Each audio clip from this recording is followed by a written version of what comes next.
Aita for telling my husband that I don't want to be a single mom of 3 kids. Background, my sister, 33F, and I, 30F, are not close. We always catch up on birthdays, weddings and similar family events, but we are not friends. This is partially because we are very different and partially because she doesn't approve of my marriage. My husband is 12 years older than me and we started dating when I was 18. My husband and his family don't like my sister because she is openly feminist and doesn't care about gender norms in marriage. Now, the problem: we hosted a birthday party for my son a few days ago. I had a headache, so I was upstairs when I heard my MIL and husband arguing inside.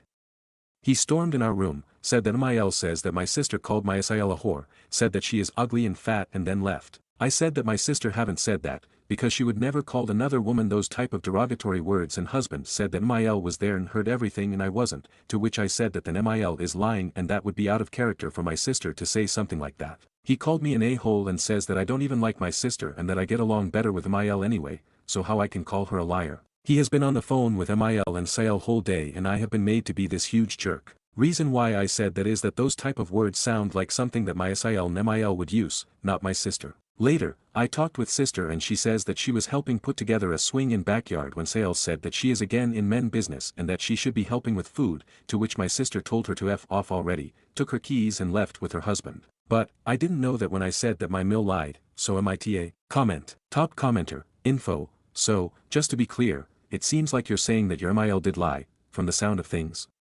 Your sister swore at SIL, but didn't drop the gendered insults that your SIL and MIL claimed she said. Reply. Hi.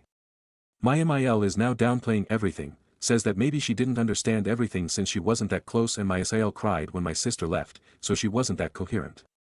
My theory is that MIL didn't actually heard anything and that she believed what SIL have told, but I don't know that for sure. Because of the top comment, the post is voted as, needs more info. Background post 2, title, I am envious of my sister. This is going to be long, I apologies. So, I, 30F, have a sister, let's call her Madison, 33F. We grow up very poor in an unstable family, father left when I was a baby, mother was abusive, but we had each other and we were both very supportive of each other. We somehow managed to grow up in very different people. I always wanted a husband, a lot of kids, white picket fence, whole thing, and she was more if it happens happens type. I got married young, 18, and now have 2 kids with my husband. Madison got pregnant with then boyfriend, who abandoned her while she was pregnant. She kept the pregnancy and father is not in the picture nor is he on the birth certificate. I know she went through hell, raising kid on her own, in between daycare, jobs, keeping house clean, cooking etc. When her son was 6, she met a great guy and after dating for a year, she got married. That was almost 2 years ago. Now, Madison is openly a feminist and so is her husband. They both work, both take care of the house, they go clubbing, both together and separately, same with vacations. Her husband is raising her son as his own and even wanted to adopt him legally, which my sister refused. My husband is more traditional. I catch myself being resentful of my sister. If she is tired, her husband will make her a coffee and clean their house. Mine says that's my job and won't lift a finger even when I'm sick. When she is sick, she gets homemade soup in bed, medicine, he dotes on her and is very loving. When they are both in a mood, they order food, make pillow fortress and watch movies with her son. I am expected to make all meals, no matter how was my day or how I feel. He takes her son to soccer practice, goes to his games, takes him to movies, ice cream, you name it, so does she. This depends on work schedule. I have to beg my husband to occasionally show up in school, for his own children. My husband makes comment how my sister takes better care of herself than I do, sometimes he criticize her for that, too, which she does. She goes to the gym, runs in the morning, always has nails and regularly goes to get her hair done. I can't do any of that. Who is going to take care of kids? House. She can do it cause her husband helps her. When Madison had altercation with my SIL, her husband was immediately on her side. He doesn't care was she right or wrong. My husband would probably told me to stop being a child and apologies. I know my sister doesn't deserve this, but I am starting to hate her. She was nothing but supportive, except for my marriage. She doesn't like my husband, but even there, she is still civil with him and his family because of me, and I just want to cry when I see how different our lives are. I hate that I'm like this. I hate how I feel. I feel like I'm the worst person in the world. Sum of comments. Commenter, this is a husband problem. What you could do is tell him in the morning that you will be at the gym when he gets home from work, since he wants you to take better care of yourself. He is a grown man, he can pop something in the microwave. This does of course require someone to watch the kids. Would your sister be able to do that occasionally? Reply, 2 is a husband problem, I know. Even if I try and find childcare, then he would be angry that I'm not with the kids. Commenter, why are you hating your sister instead of hating your husband? Reply, I don't know. I feel if I start to dissect my marriage, then a divorce is on the way and that scares me. Original post, January 4th, 2025, 4 months later, just under 5 from first post. So, my husband, 42M, and me, 31F, have been married for 12 years. We have 2 kids, 8M and 4F. Our marriage is not great. His mother and sister often give unsolicited advice on my parenting, our marriage and life in general.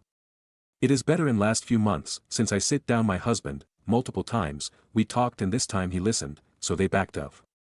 Not completely but it is better. In last few weeks, husband started mentioning having a 3rd child, which fills me with dread. I love children, always wanted a big family, but it would be too much. I cook, clean, take care of kids and work part-time from home. He doesn't really helps with house, which I am fine with, nor with kids, which is a problem. I changed all diapers, woke up at night, I take care of fevers, doctor appointments, school, playdates, everything.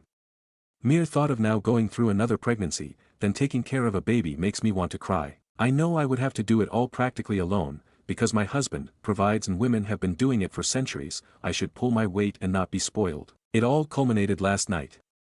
After another of his, I take great care of you and kids and we should have a 3rd, monologues I snapped. I told him that he really doesn't. That kids barely know him, when he comes home from work, he doesn't pay attention to them, except to snap on our daughter when she is too loud. He doesn't know anything about our days because he doesn't ask, and I stopped telling him, because he wasn't listening anyway.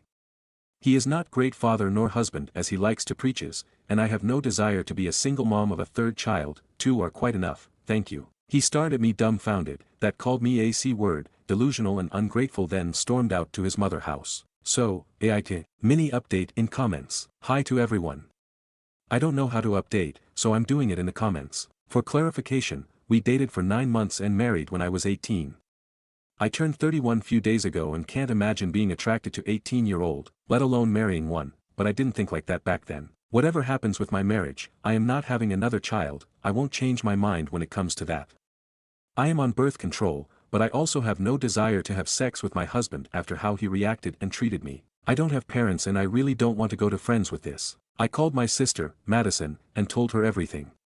A lot of things that you guys said in the comments, she has been saying for years. She showed up with food, wine and her husband.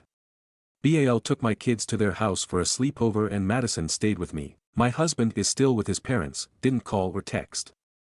My MIL called, but I didn't pick up, I'm too angry and sad to have a conversation with her. Thank you everyone for commenting and giving me advice, it really means a lot. I will update when I talk with my husband and when I know how to proceed, and when I figure out how to update. Update post. Hello to everyone. I wanted to update since a lot of people were worried about me and a lot has happened. For ones who don't want to read a long post, things turned ugly but I am safe and I decided to get a divorce since husband and I couldn't agree on how a marriage should look like. Now for a long update, morning after I made this post, my MIL and SIL showed up at my house, at this point there was still no word from my husband, let's call him Ray.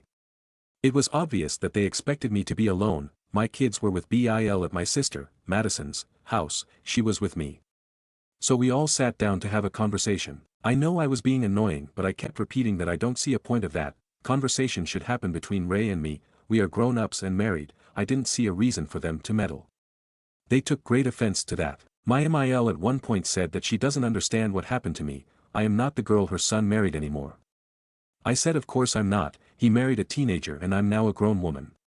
She turned beet red and started screaming at me, to which Madison said she is going to call police if she doesn't calm down. After a few insults, mostly how I'm abusing her son and how bad of a mother I am, they left. Ray showed up a few hours later.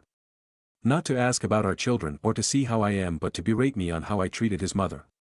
Again, I think Madison being there changed his plan, since he toned it down when she came downstairs. He demanded for her to leave, she refused and said that she is going to go upstairs so we can have a conversation but she is not going anywhere until I ask her to, which I didn't. He started with basically saying that I am bad wife, that I don't love him since I don't want more kids and I blamed him for it, I shouldn't be speaking with him like that, he is a great father to our kids etc. I asked which kids. Kids he hasn't seen in 3 days and didn't ask how or where are they. He then freaked out when I told him they are at Bill and Madison's house, calling them both vile names that I don't want to repeat. Our conversation lasted an hour and nothing productive came out of it. We were going in circles. I was scared because he multiple times started grinding his teeth and putting his hands in fists, but he would calm down after few seconds. I said if he is not willing to work on our marriage and thinks that he is completely in the right, we should get a divorce. He, at first said fine, if that's what I want, I should pack my stuff and leave. I started packing. He ranted how I'm going to live without him, how he can't wait for me to explain to kids why they are moving and similar. I said that kids are not moving anywhere. They are staying in the house, and which parent stays here is taking care of them. He really couldn't comprehend what I'm saying. I am not turning our kids' lives upside down. Divorce is enough of a change, they are not going anywhere. Then his tune changed, he was willing to hear me out. I swear I thought I'm going to pop a blood vessel from rage. I said I don't care anymore, we are getting a divorce, only questions are about logistics and our kids. To not makes this post even longer, this also went in circles. Then he grabbed my shoulders and started shaking me. Madison got involved, they started pushing each other. I called the police. We managed to push him through the door and locked it. He left before police came. We gave statements and I stayed at the house. I am fine, but Madison has a few scratches. Currently I'm bombarded with text from his family, again not a peep from him. I am filing for divorce. I don't know why I thought that this can end any differently, but I'm also glad that I tried. For people who found mine previous posts, I am ashamed of how I was speaking about Madison, but I was envious until I realized that I was projecting my unhappiness with my life onto her. She didn't deserve it, she was and still is amazing sister and even better person. Thank you all, I got amazing advice and words of encouragement. Internet can also be full of wonderful people and I'm grateful for each and every one of you. Stories number 2. My girlfriend's parents surprised me with a visit overseas. I'm considering breaking up with her. I'm 28 and my girlfriend is 33F. We've been together for a few years and have discussed getting married.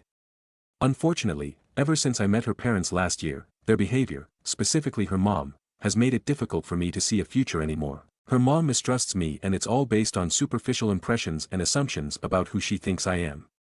I have tried to show her parents patience and I've been extremely respectful, giving them opportunities to get to know me and overcome their prejudices. Everything came to a head when I went to visit my home country. I have a place here and I came to see a friend get married. Her parents showed up unannounced and requested a ride from the airport. I immediately called my girlfriend despite the time difference because I was in shock. She claimed she had no idea about their plans. They claim it was all impromptu, cheap flight, last minute, etc. I just don't buy it. Anyway, I picked them up and they're currently staying with me in my apartment. They've got no itinerary but want me to arrange them to see XYZ and of course they need me as translator. Everything is apparently too foreign to them, they're lost without me. They refuse to go anywhere without me as an escort. My girlfriend is apologetic, but I just don't see her supporting me in dealing with her parents, especially her mom, who is the instigator. The dad has no backbone / is forced to follow her. I posted another issue a while back too. My girlfriend doesn't support me in setting boundaries, so as her partner I fall into a rock and a hard place type situation. I can't tell if I'm being cold and uninviting, or if these people are crazy and my girlfriend is so afraid of them she didn't even warn me about something like this. I feel like I can handle anything if she's on my side, but it doesn't feel like she is. Maybe I can't be with someone like that. Stories number 3. My 34M BF is upset with me, 32F, because I didn't make his plate and serve it to him during Christmas. Where do I go from here? Our 5-year anniversary is a couple weeks from now and we have a 2-year-old. I didn't know anything was wrong until we started the 5-hour drive home after spending the holidays with my family. He was quiet pretty much the whole way and snapped at me when I asked why he was following too close behind a vehicle, and also driving fast. As soon as we get home he leaves without a word for a couple hours, gets back and says he went to the mall to buy a couple more gifts and some shoes for himself. I'm annoyed because I have been telling him for weeks to pick out shoes and I will buy them for his upcoming birthday. He's really hard to shop for and picky about his clothes. So I asked him why he bought himself shoes when I wanted to buy him some as a gift. He says in rude tone, send me 100 then, because that's how much they were. I finally asked him what his problem was and he was upset that I didn't make him a plate. I spent over 4 hours cooking for my whole family, also cooked for Christmas Eve the day before. I was tired. The holidays are exhausting. I couldn't believe he was upset about that. He seemed annoyed on Boxing Day because we ordered pizza and I made a plate for my stepfather who uses a cane. I told him to make himself a plate and he just sat there.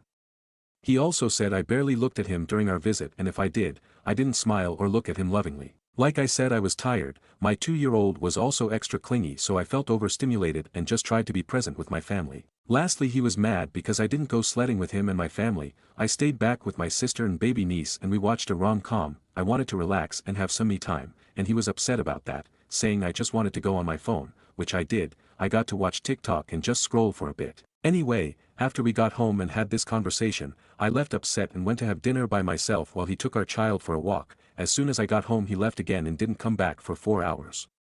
We have barely spoken and I don't want to be the one to sit down and start this conversation, to coddle him and make him feel better. I'm so sick of this. Where do I go from here? Comments. Commenter 1. Why are you allowing this toxic relationship to continue? He's a grown adult, he can get his own plate, asterisk. Reply. It's my first long-term relationship, my first love. I asked myself this question as well.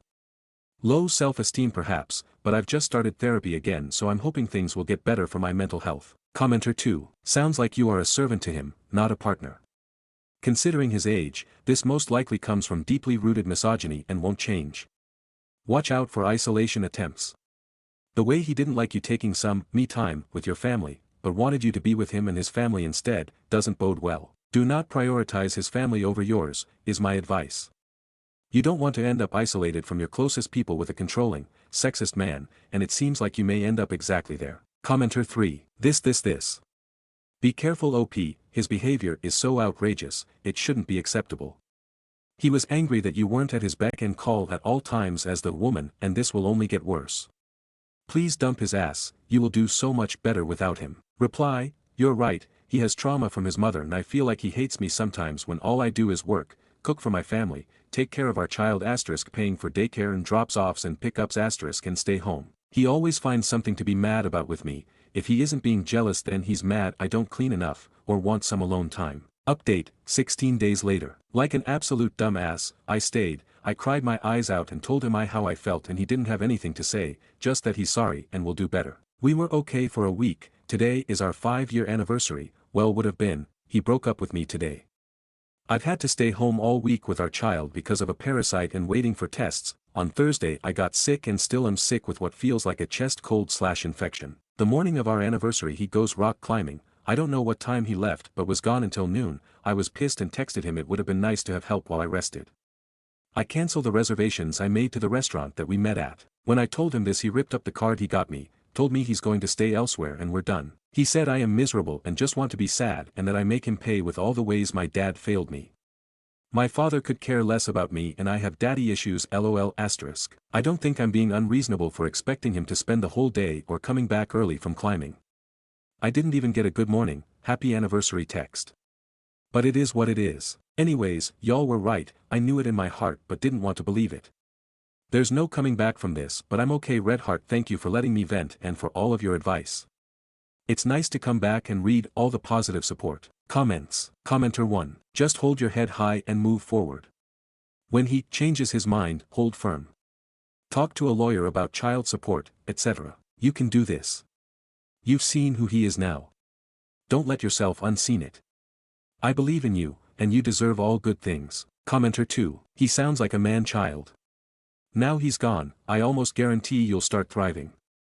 With him not around putting you down, draining your energy and self-esteem, you'll start noticing a difference. Reply. Thank you, just gotta get over the sad part. I was the best version of myself when I met him. I've lost myself in this relationship but I feel ready to move forward. Commenter 3. He's right on one thing and that has to do with your disappointment with your father. If we have a neglectful or abusive father we tend to see those wonderful things about a new man as familiar. The things that gave us happiness in childhood, but in reality it is our little child heart yearning for the attention and possibly love and protection of our father. The promise is empty and in fact the new guy is enamored of you based on the same criteria. If you had known this about each other and still wanted to go ahead you could have gone to couples counseling. I hope you will get some therapy for codependency before you get into another relationship because if you don't you and your little boy will continue to suffer. If you still have unresolved issues with your father now is probably the best time for you to work through those things.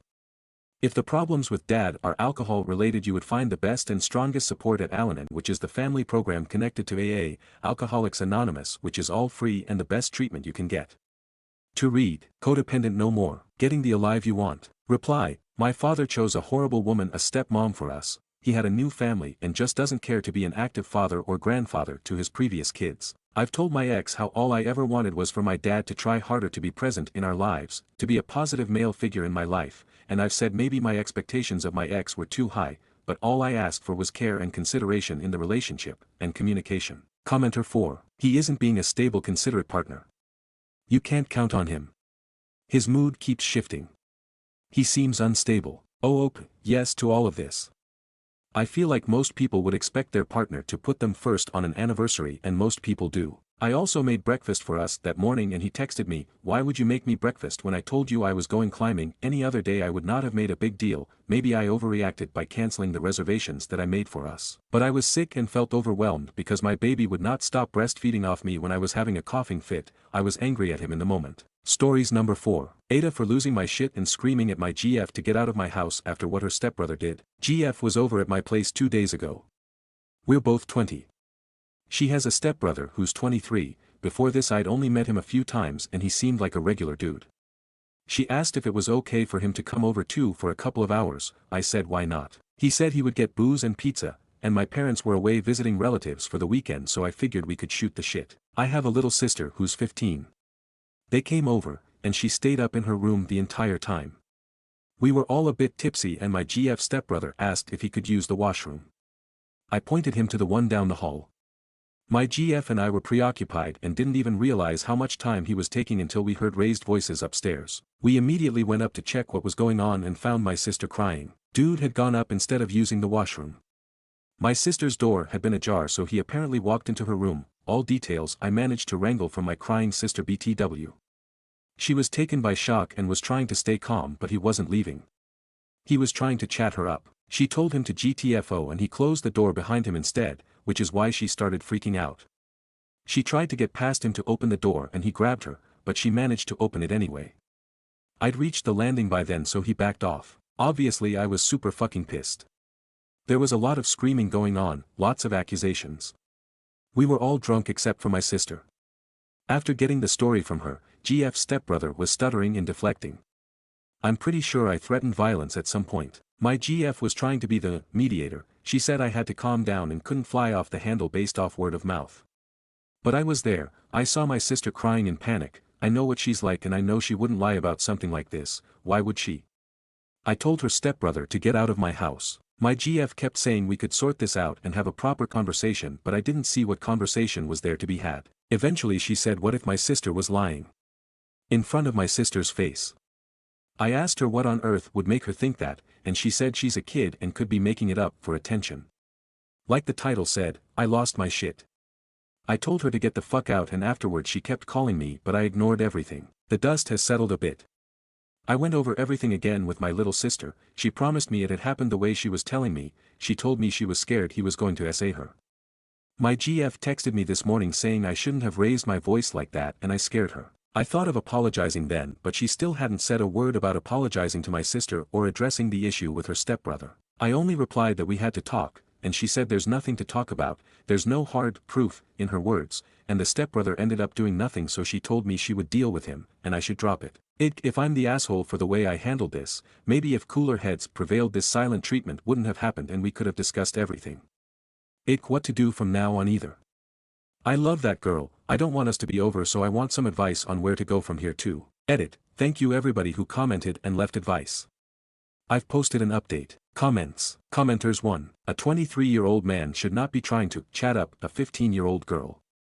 Full stop. Commenters 2. Trying to rape a 15-year-old, what grown-ass man handles a 15-year-old on his way to the bathroom? A predator. Commenters 3. He even already committed a crime, trapping someone in a room with you counts as unlawful/false imprisonment. ETA, and more, really, but false imprisonment is undeniably a crime he committed. Commenters 4. NTA. Break up with your girlfriend and protect your sister. The GF is an enabler. I know she has had to see or sense the creep before. Commenters 5. She said you scared her by yelling, but her adult stepbrother was drunkenly in a 15-year-old girl's bedroom and she doesn't think the child was scared. You need to break up with this girl. There is no conversation to be had. She saw him in your sister's room. There is no explanation for that. Period. There is nothing he could have done in that situation that would have been innocent. NTA, you would be an AH if you stay with this girl. You should be asking yourself if she set this whole thing up. Commenters 6. Yeah, classic deflection. For me this implies she is fully aware of her creep stepbrother and wants to control the narrative and have it on text for a record. Oh, this never happened, he just started screaming while drunk. Commenters 7. Are you freaking kidding?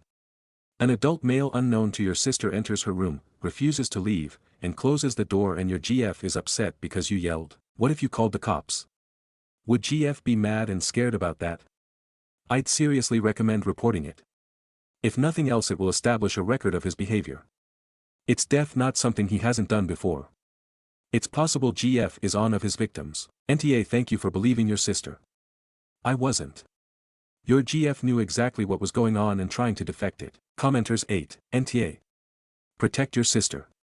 And maybe have a big long talk with GF. If she doesn't understand, then reevaluate your relationship. Reply, I'm definitely not losing sleep over the way I treated the stepbrother. I think I should have done worse and could have done worse. But I just wanted him out of the house. I'm pissed because over these 2 days, all her texts were about how she felt and how I could have handled this better, and she's never seen this side of me. Which is all true, but when I messaged her back to ask about her bro, her response was effectively, drop it. I can't believe she's being so callous about this. Commenters 9. Hey GF, this isn't about you and your feelings. Your adult, drunk stepbrother went into the bedroom of my underage, teenage sister, shut the door behind him, and would not leave.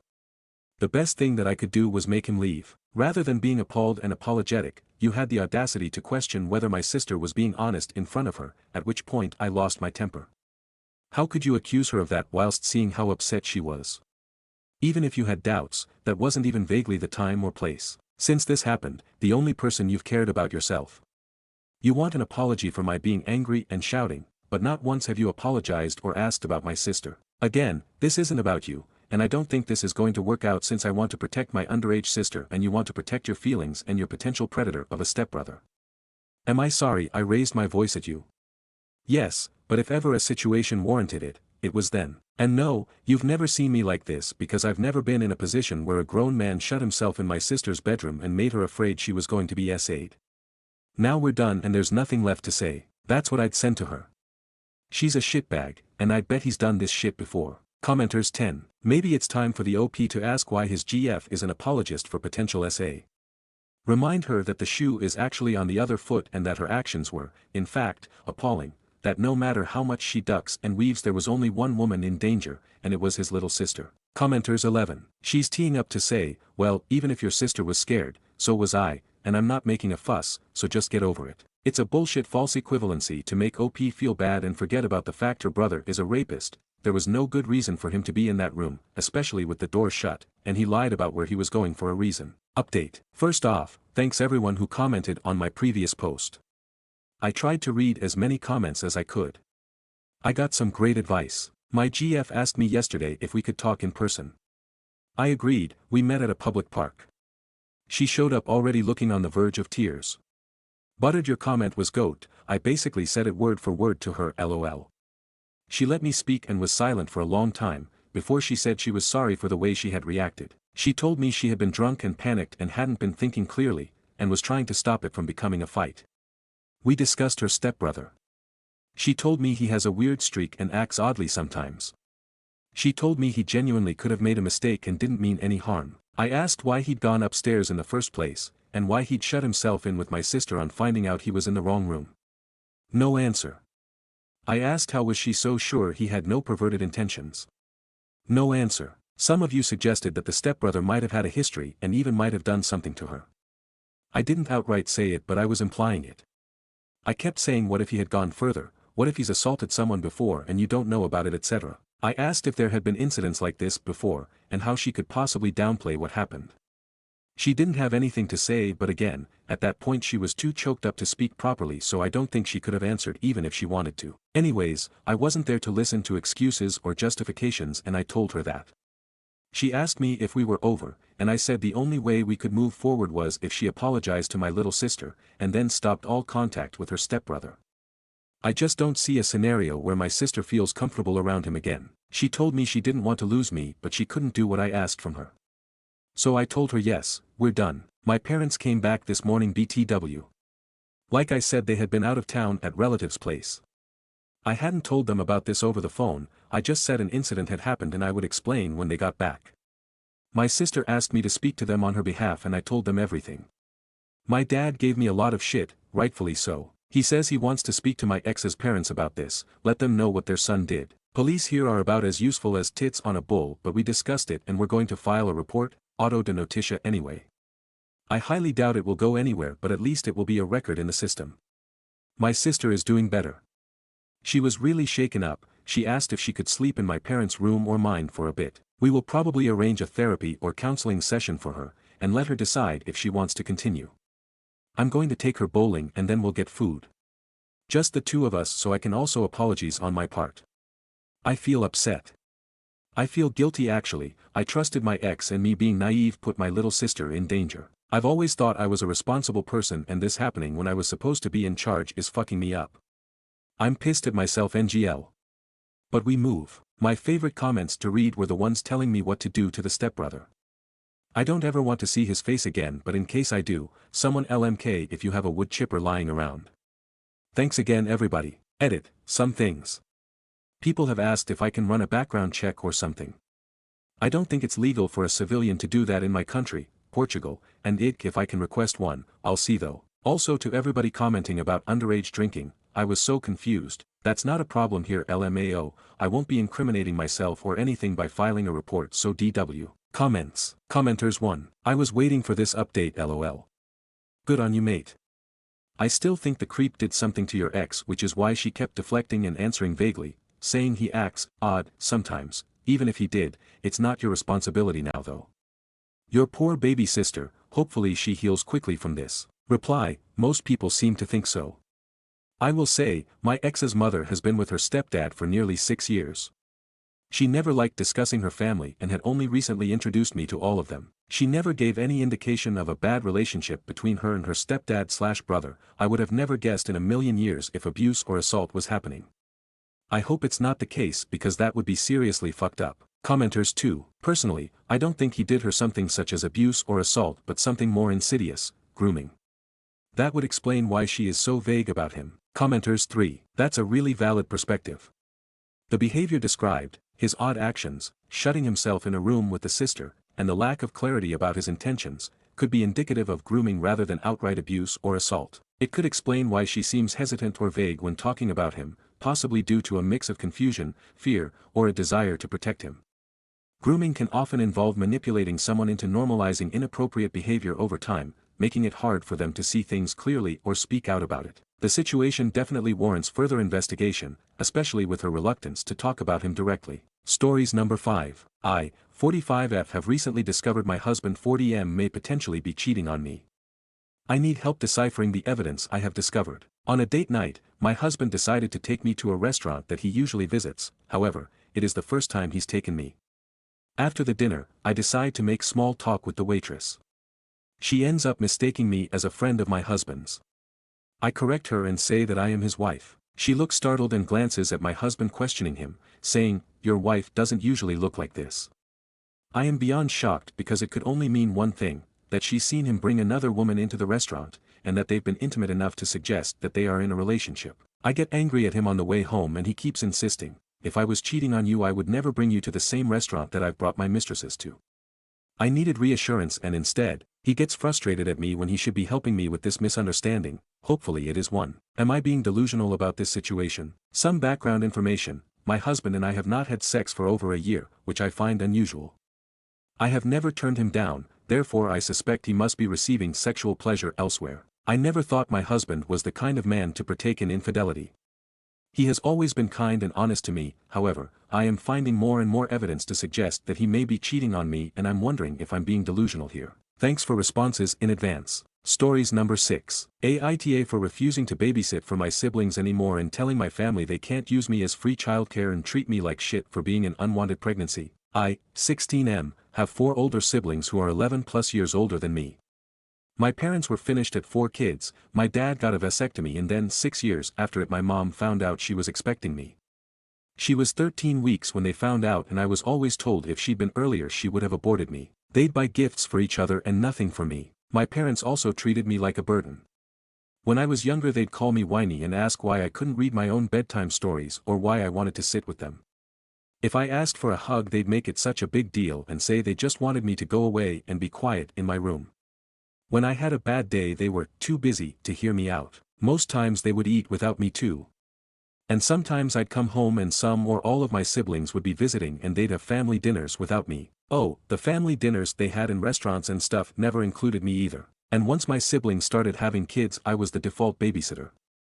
If we all vacationed together I was only brought along to watch kids. Sometimes I was left in the hotel or place we were staying alone and they'd have family time. My siblings would just drop off their kids other times at home and tell me to babysit and my parents would give them the okay. I was never asked. I know people will ask if I'm not the bio kid of one of my parents but I'm both their bio kid. 100% confirmed. It's just I came along when they were done and they resent me for it and my siblings never wanted me. I tried speaking to my parents and my siblings about how I felt but I'm brushed aside. I never tried writing a letter but it won't make a difference and I'm not pouring my heart out like that to have them not read the letter or to toss it in the trash or something. I got so tired of it recently. I've been spending more time at my girlfriend's house and I hang out with her family more. I started to stay there whenever I feel like they might need me for babysitting and I have refused when told I needed to. On Saturday they wanted to have a family night out and brought the kids over but I wasn't home. Mom called and told me I needed to come home and babysit. I told her to let everyone know that they can't use me as free childcare and treat me like shit for being an unwanted pregnancy anymore. I said I didn't have any say in it and I'm not letting them do this to me anymore. Their reaction wasn't pretty but I have stood my ground which pisses them all off. Aita. Stories number 7. Aita for going to eat at a hospital cafeteria roughly once a week. My sister and family are telling me it's wrong. Okay, hear me out. I work just a few blocks away from a hospital, and get there pretty quickly by bicycle. Their cafeteria is quaint with good prices. So usually once a week or so, I'll go there for lunch. The food isn't what I would call amazing.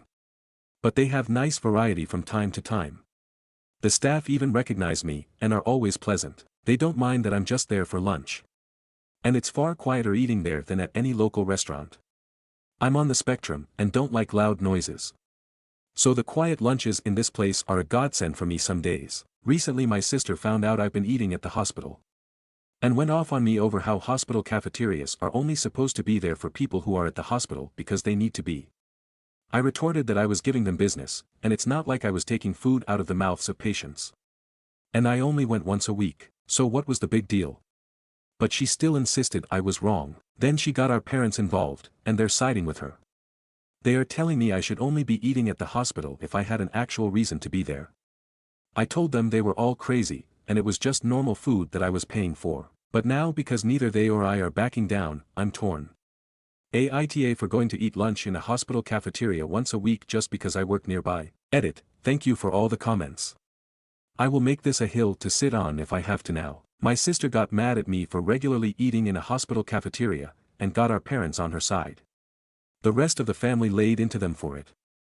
So my sister decided to prank me as revenge by literally having my bike stolen and dumped. I nearly called the cops. May 13, 2024. I really apologize for the length of this post. But writing down all the details took way longer than I thought. And this situation was downright crazy. I never thought my sister would do something like this. Not too long ago I, 23M, posted in r/Aita for advice because my parents and sister were angry at me for regularly eating in a hospital cafeteria because it's close to my work. I enjoy the peace and quiet there on the days I do show up to eat. But this situation escalated so radically, that I can't believe something so dumb actually happened. My sister did the pettiest thing she's ever done to me. And for completely undeserved reasons too. When my sister found out I was eating at the hospital cafeteria, she went off on me over how that food is just for people who are at the hospital because they need to be. We ended up in a big argument about it in which I told her it wasn't like I was taking food from the mouths of patients. Then she went to our parents to get them on her side like always. And they immediately sided with her just like I thought they would. They backed her up on how the hospital cafeteria was not a place to go eating casually. And we had a big argument. They spent days hounding me and telling me I was wrong, and demanding I stop.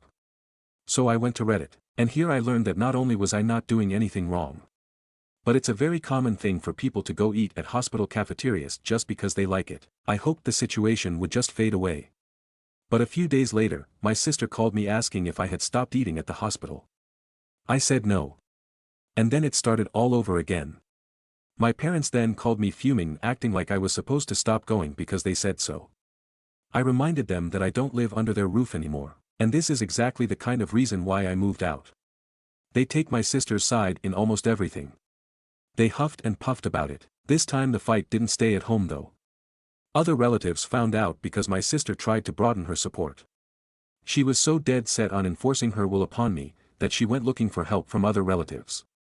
But our parents were the only ones on her side, and my uncle personally admonished my parents and her over the phone for it once I told him what actually happened. He told them they were only siding with my sister because she's their favorite. And they're terrible parents for ever playing favorites to begin with. Then cousin went to eat with me at that hospital cafeteria, and said he'd like to go there once a week too, as he also works nearby and bicycles everywhere. We've run into each other at lunch there once already since then. He was actually rather pleased to find out the food was made healthier than most other places. He's a bit of a picky eater, so this place is kinda like his new lunch hangout. And my sister got even angrier after finding out there were other people in the family eating at the hospital now too. Once outed, my parents backed down due to embarrassment.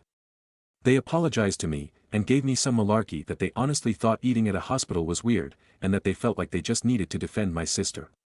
I told them they'd been placating my sister for so long, that it's all they do whenever she starts something with anyone. She's been treating me like a condescending control freak and a bully since we were teenagers, even though I'm older. And they just kept enabling that. But I won't put up with it anymore. My parents ended up conceding, and apologized. Then they made my sister apologize to me too, and I could tell she hated every second of it, because she tried to speak through her teeth at first. Later on my parents invited me to dinner as another form of apology. But it felt more like a show to look good to the rest of the family, because they told everyone about it before it even happened. The dinner was great, I can't deny. My parents had cooked a turkey. Arguable one of my favorite things to eat. I love the drumsticks slathered with gravy. Yeah, I'm kinda a pig when I eat them. But I can't help it. My sister always thought it hilarious. And was one of the few things I didn't mind her laughing about. So I thought nothing of why she was so giggly at dinner. Later after the family dinner, I noticed that my bike was missing. I'd parked it in the backyard out of sight. But it was just gone. I freaked out because it's my only mode of transportation. My parents did panic a bit with me. But my sister seemed just the opposite. She actually looked happy and was still giggling. I immediately suspected her, and she played innocent. She even gave the "I can't believe you'd think I'd do something like that" line. I already knew she's extremely petty. But this was a whole new level of it for her. So I said that I was gonna go over to the neighbor because I know they have cameras, and they'd have seen what happened. And then I'd call the cops. My sister suddenly looked panicked, and I got mad and said I knew it was her. And demanded my bike back. She started crying and saying she didn't do anything. And our parents were immediately taking her side while scolding me for daring to accuse her. So I had enough and said I was going to the neighbors to ask to check their cameras. And then I'd be calling police. My sister finally fessed up and called me to come back.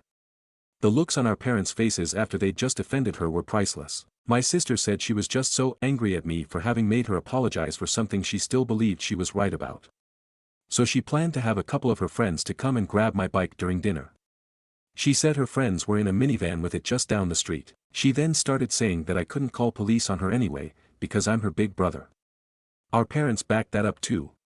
But I pulled out my phone and started marching outside again. They ran after me with my sister begging and crying for me to stop.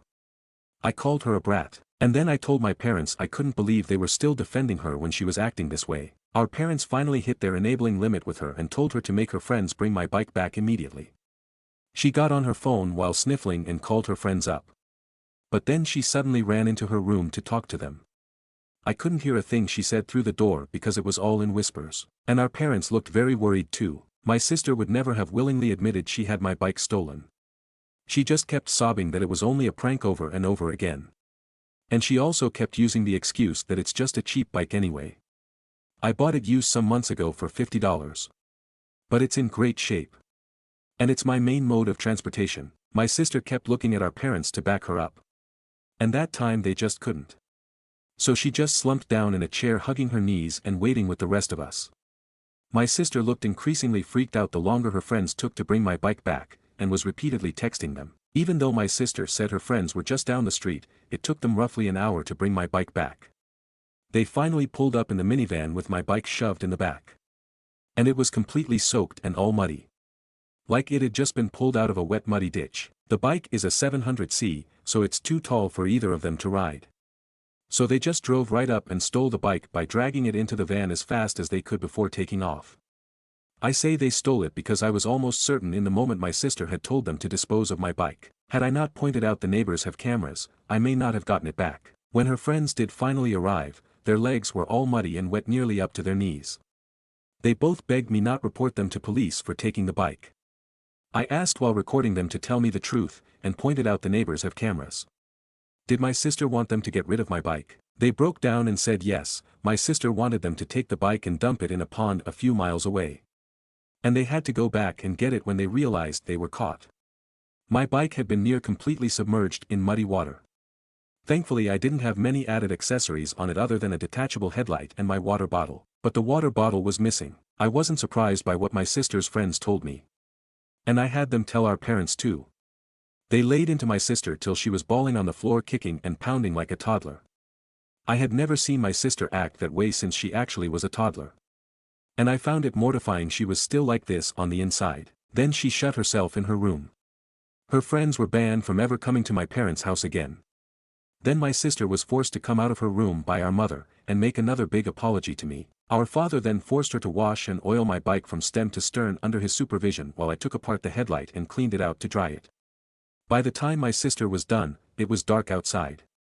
She glared at me like I was the devil when she came back in the house, but our parents shut her attitude right down, and said they've never been more embarrassed by her in their lives. She went back to crying in her room.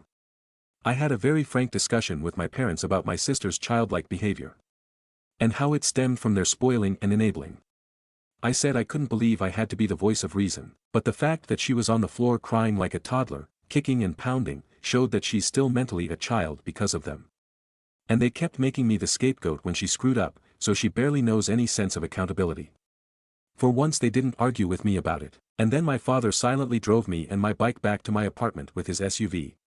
He also gave me some money to replace my bike's missing water bottle before we parted. My sister and her clique used to harass me a fair bit whenever we ran into each other.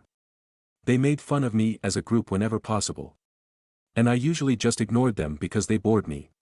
And that really seemed to tick them off. But after the bike incident, I got sent numerous messages from numbers I didn't know cussing me out for making my sister cry over a silly prank. Knowing her, my sister probably fed everyone she knew a very different story on what happened. I texted lengthy replies of what actually happened, and even stated I have recordings of her friends admitting the truth. Some people at my sister's college found out what actually went down. Maybe from my texts, maybe her friends spilled the beans. But it embarrassed my sister so much she came home having a crying tantrum about how people there were calling her and her friends bees and a bike thieves. I may not have gone to college, but I know students who need them are very protective of their bikes. A lot of them live on shoestring budgets after all. My sister said someone even joked that they shouldn't leave a bike around her, because it might just disappear if she had to apologize to anyone. My sister ended up so upset that she refused to leave her room for 3 days to have her pity party. My parents called me up to try and turn everything on me again. I reminded them about the discussion we had days before, and that they needed to stop babying her, and let her deal with the repercussions of her own actions. If she fails her classes again, it's because she's not trying like she should be. Then I went off on them how we're just looking for someone to blame to make her feel better. She made the problem. Not me. And I wasn't gonna be the one they make the scapegoat anymore. My sister is an adult. And she needs to act like it. They sounded defeated, and then apologized before ending the call. Looks like they were genuinely hoping I'd just sit back and take the blame so my sister would get better. But I never will again. Now my parents are trying to pretend this all never happened, and my sister as well as her clique are avoiding me at all costs. Which I suppose is fine with me. Because I don't want any more drama. But the next time something like this happens, I won't take it from them. TLDR, my sister make a big deal of me eating at a hospital cafeteria, and then had her friends steal and dump my bike just because I made her apologize to me. Now she's being ridiculed by everyone. Relevant comments. Commenter 1. I remember your post on Aita. Your sister is that bratty that she would have her friends steal your bike and ruin it just to make a point. And, your parents don't see a problem with it. What did the rest of your family say about this? Reply: oh, they were furious with them. I didn't include details about it because the post was already way too long. But my aunt and uncle gave my parents one hell of a dressing down, twice. The first time in person the day after the bike theft happened. They had a long discussion with my parents over how their babying has prevented my sister from growing up. And she wouldn't be able to function without them if she never learns to become an adult. The second time was after my parents called me to try and make me take blame when my sister locked herself in her room for 3 days. I talked with my cousin that evening when we met up to have dinner together. And he told his parents, my aunt and uncle. And they called my parents to ask them what the hell, then told them that they were beyond ashamed of them, that they still tried to make me the scapegoat. And that they didn't care if old habits die hard. It's gonna stop. Let's just say my sister wasn't the only one crying anymore. No one has told me anything about what's going on with my sister at her college for a while. And she's avoiding me. My parents have also not spoken to me since that call. So I have no idea what's going on at their end. New update. Update to my post about my sister having my bike stolen and dumped. Our parents decided to move my bratty sister out for her own good. I was just browsing YouTube yesterday when I saw a video about my last post. And I realized I never made a final update. So here it is. To start things off, yes, my bike is fine. I managed to avoid anything on it getting rusty or clogged up after my sister had it dumped in a pond. It already was not new, and there were no new creaks or groans from it. I was worried something on it would go bad. But it's a really simple single-speed bike. So it works just fine after having everything oiled after being submerged in water. I re-greased the crank bearings anyway. I've also changed out the rear tube and tire myself a few months ago, and I still ride practically everywhere. On to my brat of a sister. She barely managed to pass college. And she did try to blame her low grades on me and depression from the bike incident multiple times. But even our parents stopped allowing her to do that. They finally hit their limits and started cracking down on her bad behavior, and made her sit in her room and study whenever she had a pity party or tantrum. They threatened to cut off the Wi-Fi and shut off her phone multiple times if she didn't actually get her homework done. She cried and said she hated them, but she sucked it up and finally did as told. She finally managed to graduate. But her graduation was not a very fun time for her. We all went out to celebrate with her. But she was just not happy. And the reason why is because she has no friends anymore. And she'd hoped to party with her former clique friends after graduation, but they all cut her off some time ago because she's a brat. As an ironic punishment, our parents started making my sister ride a bicycle to get around. She hated it more than she hates the bus. It's a cruiser bike our dad picked up used for her. And our parents practically begged me to take her out on weekend rides to get her out of the house for a few hours. And I did, but only because they asked nicely and offered dinner. Last we spoke of it, my sister still held firm she believes it's wrong to eat at the hospital for some reason. But couldn't find any valid reason to justify it when asked why by anyone. Literally no one sided with her about it anymore. Even our parents admitted they no longer find it weird after being told the cafeteria is actually a separate business from the hospital. And as another show to the family, they actually went with me to have a family lunch at the hospital a couple of times. And they forced my sister to come along. She looked weirdly fidgety, and openly said she couldn't believe they made her eat there when it was against her beliefs. She kind of worded it in a way as like it was against her religion, or something. And was told off for exactly that. So she just cried like she always did. But was told to grow up. I think she was just standing by her so-called beliefs because she'd have to admit she was wrong to herself if she did. And she just wouldn't do that. There have been times I questioned if she's not just a spoiled control freak, but a narcissist too.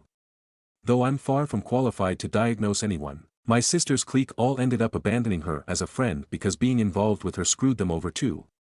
Since at least 2 of them shared in her plan to steal my bike and dump it, they all got hazed for it when word got out.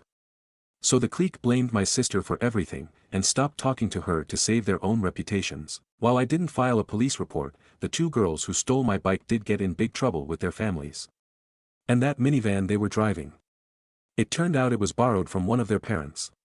And they stopped allowing its use after finding out what happened. The parents who owned the minivan even visited me to apologize to me on behalf of their daughter, and also asked for a copy of the video I took. Which I gave. Even though they were fully complicit, the clique put it all on my sister and threw her under the bus to everyone. I guess now my sister knows how it feels to be the scapegoat. She was also laughed at for a while since she was forced to ride a bike to and from college since our parents decided it was cheaper than the bus, and my sister no longer had friends to carpool with. And no, her bike was not stolen or vandalized. My sister just hated it. Our dad has also forced her to learn how to fix and maintain the bike herself too. He used to tinker on bikes in his youth, and still has the tools around. So he knows enough to do all his own work on bikes. Even though he no longer rides them himself. And he taught me the basics of working on them too, for those who said that my sister would do something even more crazy or retaliate against me. She did nothing of the sort. She's just bitter. She was made to get counseling, and it's improved her slightly. But if it has any real effect, for all I know it'll take years to see a change in her. But she doesn't try to boss me around anymore. I've been called over for dinner by my parents a number of times since my last post.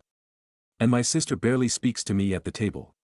And she seemed further annoyed by the fact I was completely unbothered by it too. She's been told by everyone, even our parents to an extent, that she destroyed her own reputation. But she can't seem to stop putting blame on me because she needs a scapegoat. I also chained and locked my bike whenever I visited home from the prank incident onward. Just in case. After my sister finished college, my parents suddenly announced that my sister was moving out of their house. She openly did not want to. But they forced her to get a job immediately, and made her find an apartment. They said her party days were over, and it's time they made her learn about adult life. Multiple relatives told my parents that my sister wouldn't really grow up unless she lives on her own and pays her own bills. My parents deliberated about it for some time, because she was obviously their golden child.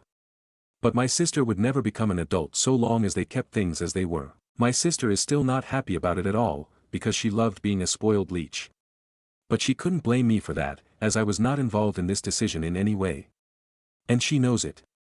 But she had multiple, it was just a bike, tantrums when she was trying to put the blame on me when things weren't going well for her at college. Our mother once smacked her upside the head and told her to stop acting like I was the one causing all her problems. And it wasn't just a bike to me, it's borderline my livelihood since it's my primary mode of transportation. Currently my sister shares a 2-bedroom apartment with 3 other girls. She had to be moved further away so her reputation wouldn't follow her when she got a job. My mother really cried over that. My sister is working in an office, and learning how to be a secretary. But she moans and groans about hating her current life, but also tries to rub it in my face about what she'll do when she makes better money than me. I just told her, you do you, and she got mad I didn't take the bait. She does not like her roommates, and still has to ride the bike our father got her to get around. Her commute isn't far. Just a few miles, so she doesn't waste money on the bus, and walking is too slow for her. She wanted, if not practically demanded our parents to buy her a car since they kicked her out of the house, and they refused to get her one. Which made her stop talking to them for a while. I think it's probably pretty obvious my sister and I don't go on bike rides together anymore. That stopped as soon as she moved out. While we were still doing weekend rides together, my sister tried multiple immature plugs she could think of at me. I don't even remember most of them, because I just ignored her taunts and didn't even act irritated. Then she'd call me dense or special ed, and would roll her eyes. Among her repeated immature taunts, one was trying to say things like her bike is better than mine, because it actually has gears. But she could never outpace me anyway. It kinda seemed to make her determined to get in better shape at least. I think she just wants me to be the big loser, so she doesn't feel like one. My sister obviously wants a car, but can't afford one on her own yet because she's not good at saving. She wanted our parents to buy her an e-bike for Christmas, and they refused after seeing how much good ones cost. My sister has already cost them a lot of money anyway since they covered all 3 years of her college. As a bit of a joke on Christmas, I gave her new tires for her bike. Which she gave me the stink eye for. Our parents also had to bail her out financially a couple of times in 2024, because she didn't manage her finances well. At this point, despite how much she's been beat down to the consequences of real life, she still acts like a spoiled brat in denial. But otherwise she is somehow managing. Though another thing she's used to be angry at me about these days is the fact I live alone, and she has to have roommates to afford rent. I've met her roommates too, and they actually seemed to really like me. Which really upset my sister more. I think the reason she hates all of them so much is because they don't bend to her will like our parents used to. She really hates it when people don't do what she wants.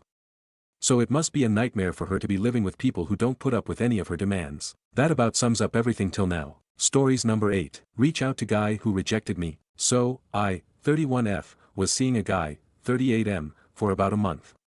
We went on 7 dates total, we slept together twice. He seemed very excited about me in the first 3 weeks. Planning dates, kissing/holding hands, general PDA in public. He paid for every meal and activity, and he texted me daily. We had great conversations, everything just seemed to be heading toward us happily dating. Then, this past week I suddenly noticed him slow fading me, and yesterday when I asked if he was available at all this week, he sent me a text apologizing profusely saying he thinks we should see other people. I simply replied while bawling my eyes out, "It's okay. Good luck with everything." I deleted my Bumble account almost instantly after he sent me that message because I was ready to give up, but I remade it today. Today, after swiping a few times, his profile shows up and he deleted his and made a new one as well. No idea why. But, that shows me that he didn't break it off with me for another woman. Of course, like a dork I still swiped right, holding out some kind of dumb hope that we'll match again. Now normally when I'm rejected by a guy, whether things were going well or going bad, I say my little "good luck" message and move on. But I honestly feel like this guy and I were on the way to something special. Now, I know that nothing I say will necessarily change his mind. But, for some reason I really want to send him a message. Maybe in like a week or two, after some time has passed. I want to let him know how I felt about him because I never really got the chance to. I had actually been planning on telling him this week how I was developing feelings for him. He was nothing but a gentleman, very nice, generous, and he made me feel really special for the first time in a long time. And I really feel like he was developing feelings for me too. He proved it with his actions and words, which left me feeling like he was genuine. So for him to end things so abruptly has kind of left me confused. I know people are allowed to just suddenly change their minds with no explanation, and he's well within his right to. I'd be lying if I said I wasn't hoping that the message would get him to change his mind or at the very least, get the door open so that we can talk more about what happened. But, I'm not a complete fool.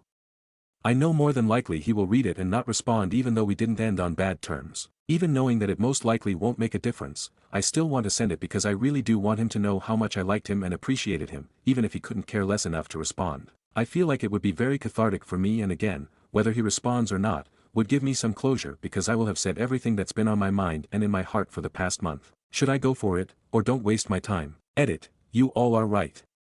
I won't send him anything. I might still write out the message like I originally intended for my own personal catharsis, but I will not send it to him. I won't make a fool of myself chasing after someone who told me they weren't interested. If he wants to reach out to me, he will, and if I never hear from him again, which I most likely won't, then that's my closure. Thank you for all the responses, even the ones that were a bit harsh. Update. About 3 years ago I made this post asking if I should reach out to a guy I was seeing after he rejected me. The general consensus was no, and I didn't. But, 3 months after I made that post, he actually reached out to me. We did not speak to each other at all for those 3 months, and I didn't go on any dates with anyone else. My heart dropped when I saw the text from him, but I was still skeptical. After about 3 days of texting, he asked me to dinner. I grilled him on why he rejected me, and why he decided to reach back out. I wanted to make sure he was not playing any games. If I had caught even a hint of it, I would have cut him off immediately. I'll be vague on the reason he gave for rejecting me for privacy purposes, but basically he ended things because he thought there was an incompatibility between us. Even though he really liked me, he didn't want to drag things out and then break it off after one or both of us had caught major feelings. Note, it wasn't anything like kids' marriage, anything major. Basically, he kind of made an assumption and ended things too early when he probably should have just waited and talked it out with me. He acknowledged his mistake and apologized multiple times. I also asked him if he had been seeing anyone else in the 3 months we were not talking, and he said no. He hadn't even been on any dates since me. Because he had never given me a reason not to believe him, I chose to. I was just trying to make sure that he wasn't using me as a rebound after he got dumped or something. So, long story short, we have been together ever since we went to that dinner. And 3 years later we are now engaged. We are madly in love, and he truly is my best friend. My mom loves him, his mom loves me, he loves my fur babies, and they love him, so all is good. I decided to make this post not to brag, but to try and encourage some people to stop cutting others off so soon, or always assuming bad intentions when someone comes back. Believe me, in the past I have been lead on and used by men and probably should have cut them off. But, looking back, the signs were there and I chose to ignore them. My now fiancé has been nothing but a parade of green flags, but I was still cautious in the beginning of us dating. As much as I liked him, if he had shown me any red flags, would have been gone. He came correctly and didn't play any games. He asked me to be his girlfriend without me having to beg for it, and he literally told me, I didn't reach out with any intention other than asking you to be my girlfriend. Don't be afraid of being someone's second choice, because essentially we all are someone's second choice. If someone comes back to you, don't just assume they are coming back with bad intentions, unless they treated you badly from the beginning. But, if someone was kind, caring, generous, etc. and maybe things just didn't work out the first time for some reason, it won't hurt to try again. It's just really important to make sure the person isn't playing games with you, and if you see that happening, leave. Okay, this is really rambly, sorry. Thanks for reading. TLDR, we're engaged. Added comments. On the reason she was rejected the first time. I'm still not going to say the actual reason. But like I said, it turns out that it actually wasn't a major incompatibility, just a bad assumption on his part. If we had truly been incompatible somewhere, we definitely still wouldn't be together. Compatibility in a relationship is different for everyone, so what works for some people may not work for others. Stories number 9. Entitled Karen tried to steal my dad's inheritance. I apologize in advance for not knowing the legal terms in English. This took place in a non-English speaking country, so I've tried to explain this the best I can. Before I begin, here's some background info on the inheritance laws of my country. In my country, if you own land, you can't do whatever you want with it when your spouse dies, if you have direct heirs, aka children.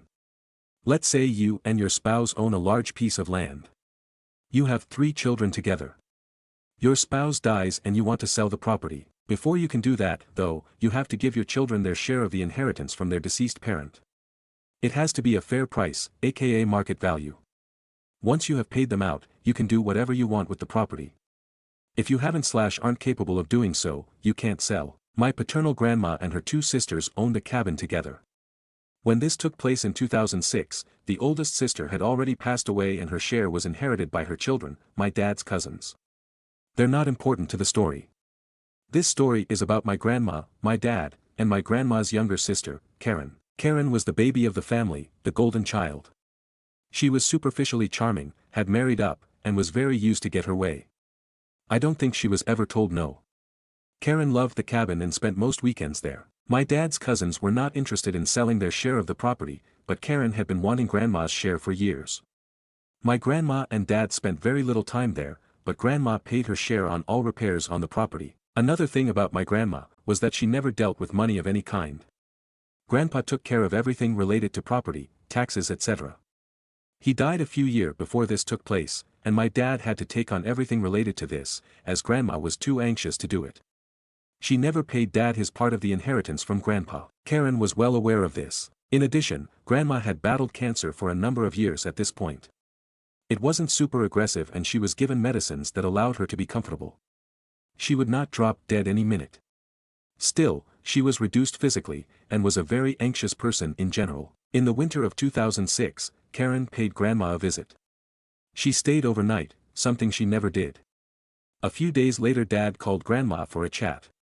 Grandma mentioned that Karen had been there, and that they had reached an agreement about the cabin. That Karen had brought some papers for grandma to sign. My dad immediately knew something was amiss. What papers? It wasn't the deed, was it? Well, yes, grandma confirmed. She told dad that Karen had come to see her, that she wanted to buy her share of the cabin, that she had brought the deed already, it just needed grandma's signature. She said Karen had asked her for a price, and grandma, who knew nothing about money and the actual worth of anything, suggested $3,000, I think, it's a different currency, but that's roughly the sum in today's money. Dad was livid. First, that's nowhere close to the actual value of the property, and second, the way Karen went about it. She basically ambushed grandma with the deed, and she stayed overnight, to make sure she kept complete control of the situation so grandma could not call dad to discuss it with him. Dad was not opposed to the idea of selling grandma's share to Karen, but it would have to be at market price.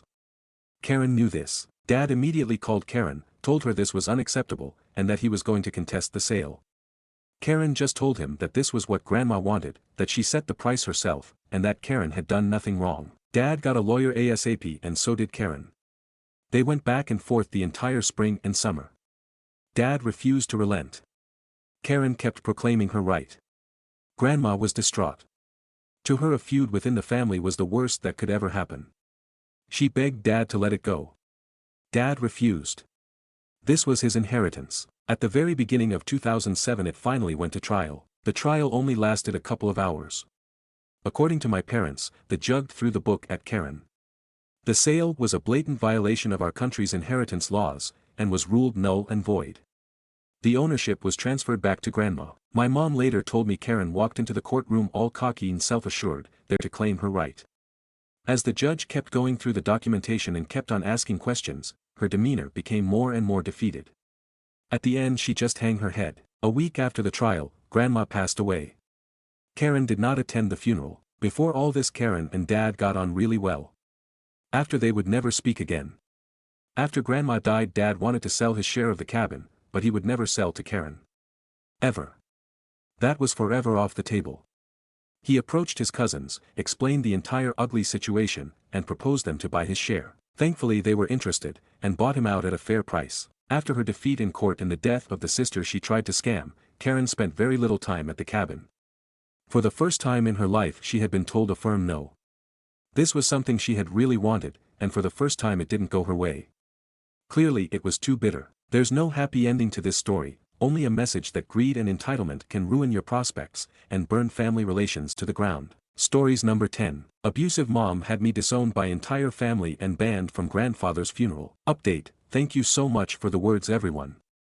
I was in day 3 of no food or sleep when I wrote this. I still haven't slept, but your words have all helped ground me and encouraged me to go to the funeral, hold my head up high and mourn my grandfather and walk away from them all. I also contacted my mental health team and was able to access 3 days' worth of anxiety meds and sleeping pills to help me regulate and be calmer to face the funeral. Thank you for the kindness and empathy shown during my absolute meltdown. This woman is insane. She has her entire side of the family wrapped around her finger despite her being completely unhinged and psychopathic. She abused me and my sibling our entire lives, but she got less physical as she aged and I thought she'd fixed herself. Turns out she just got sneaky. She's always telling lies that make herself out to be some victim, and over recent years she's decided that I'm the one she wants to portray as her abuser since I became vocal about her abuse of myself. I cut contact with her a year ago when I found out she was drip-feeding my family lies about me, nasty stuff like she was raising my children because I'd abandoned them. She lived on my street so she just saw them for a few minutes every other day. She'd been telling the family that I had terrible mental illness and not to bother me, explaining why most of them had barely returned my calls or messages in months. When I told them about my mother's lies, they looked at me like I was having an episode, and then no one supported me. My grandfather died a week ago. He was my absolute world. I'm devastated about it. Then a few days ago I get a call from my mother, telling me that I've been disowned and I'm banned from attending the funeral. Her story as to why did not make sense whatsoever, and she flitted between telling me my grandmother must have said I'm disowned because she's mentally ailing, and mentioning that I'd said that my late son was not allowed to be mentioned in the funeral service. This absolutely did not happen / I never said this, to be clear. All of my family have blocked me. Refusing to answer voicemails, calls, texts, the door etc. to me. None of them even bother to contact me to ask me what happened, and none of them will hear my side. They just took her at her word that I'm this monster after probably years of groundwork was laid by my mother. I have no clue what she said or done, but I have done nothing to warrant this. Zero drama, zero negative words crossed. I sent flowers, sympathy cards, called and gave condolences to everyone just before this kicked off, and everyone was kind and receptive. Unfortunately, I know that she has likely made up some terrible lie, hurting my bereaved elderly grandmother at the time of a most devastating loss, as well as the rest of my family by stirring up drama in my name that I am completely innocent of. She's robbed me of my ability to say my last goodbye to my grandfather. She's robbed me of the rest of my family. She has them all believing that I'm some monster, and the worst part is I don't even know what she's accusing me of because it was clearly so bad that they've all got me blocked on everything and are refusing to return my calls and messages even when I've explained I have no idea what is going on. Her last control over me was to devastate my grandmother in my name, ruin my reputation and break my heart by causing me to be disowned and banned from the funeral. I'm at a literal snapping point now. She's gone too far. Smashing her windows and flooding the house with a hose pipe for the 5 hours she'll be at the funeral isn't enough. Help me out here. What can I do to make this thing suffer without landing myself in prison? Hell, I have a clean record and I'd probably get off without prison time for most crimes at this point, so I'm open to suggestions. I beg of you, this woman needs comeuppance. Stories number 11. Aita for refusing to let my disabled partner in a baking class use her condition to unfairly use me and gain favors from the chef. I, 19M, recently signed up for a baking class somewhere last month, and the first order of business for the head chef was to group all of us into twos. No one knew the other, so it wasn't easy for people to choose partners, so the chef did a ticket raffle with everyone's name, and I ended up with Tanya, 23F, as my partner. Tanya has a disability as she is unable to walk due to some complications and she is on a wheelchair. I didn't have no issue looking forward to working with her, and she seemed cool at first. The first few days we just theoretical, nothing much going on, hence I couldn't get to see more of what Tanya was as a course partner. So now we begin on one of our first practical classes. Each class is about 5 hours, so you know we are together for quite a bit of time. We are given instructions as a whole class and set out as a group to respective stations, where work begins, such as mixing ingredients and stuff. Tanya always insisted to divide the work so as to finish faster. She usually took the critical preparations of whatever we were preparing and she mostly messed it up, meaning our final product was way below the needed standards. She would use her disability in a subtle manner to excuse her messing up the products, saying how it could be tiring to mix stuff in the position she is in, and I should just try to bear with it. So now we are always producing very shit bakes because she refuses to let me have a hand getting the ingredients together, saying she doesn't want to seem like she can't keep up with the class and has something to prove. Out of everyone now I'm the only one who isn't actually gaining any skills comparing to how expensive the course is, because all I'm essentially doing is cleaning up after her disastrous work and wiping surfaces. The funny thing is our station is just next to where the chef is, and he sees all these shenanigans while doing absolutely nothing. All he does is tell her how she is doing so great, for her situation, but she doesn't understand, and this made her delusional on the quality of her work and made her insist on taking up more tasks. I got fed up because I wasn't learning anything, and significant time was passing by and I wasn't there to waste money.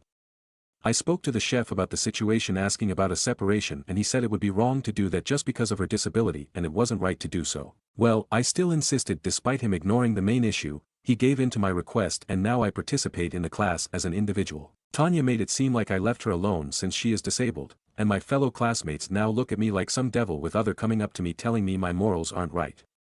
Only a few agreed with my decision. Aita. Stories number 12. My 24M, wife, 23F, has become a monster. My wife has become insufferable, abusive and just downright nasty.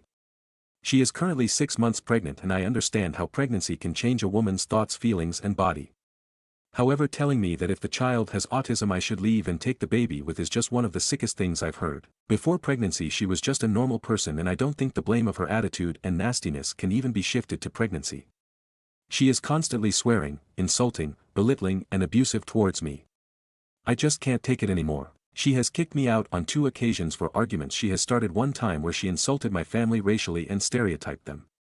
The other because I was sick and didn't want to leave the bedroom until I got better, as I can't function when I have sickness. Tonight she drew the final straw for me with the autism comment, but the worst thing is that it might be the best chance for me and the baby, as she has just become an actual awful human being. She also again started yelling and swearing at me for not being animated and lively at 11:45 p.m. knowing I'm tired from working in the freezing cold hauling very heavy metals across a scrapyard by myself and have to be up at 6 a.m. to do the same thing tomorrow.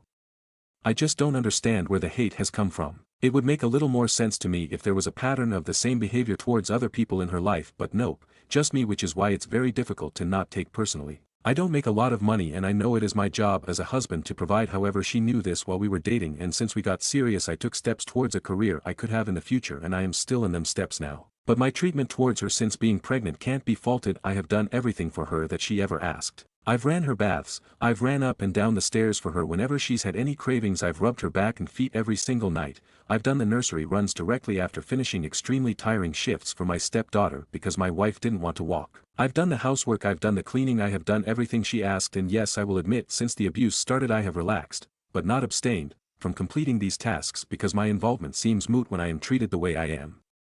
I know pregnancy sends women's hormones crazy and they can't control their emotions, etc. But I have done nothing to deserve this treatment, especially from a woman that can't even her own drink in a restaurant but can proudly tell her husband to fuck off in 50 of the 100 conversations we might have in a day. Plus, at least most women I know or other husbands of pregnant wives have concurred there is a level of self-awareness there as to when they have acted for no reason, and usually apologies work on dealing with the issue, which is just non-present here. I have raised it to her plenty of times since month 2, currently in month 6, and she hasn't put forward any effort at all to take into consideration how I am feeling.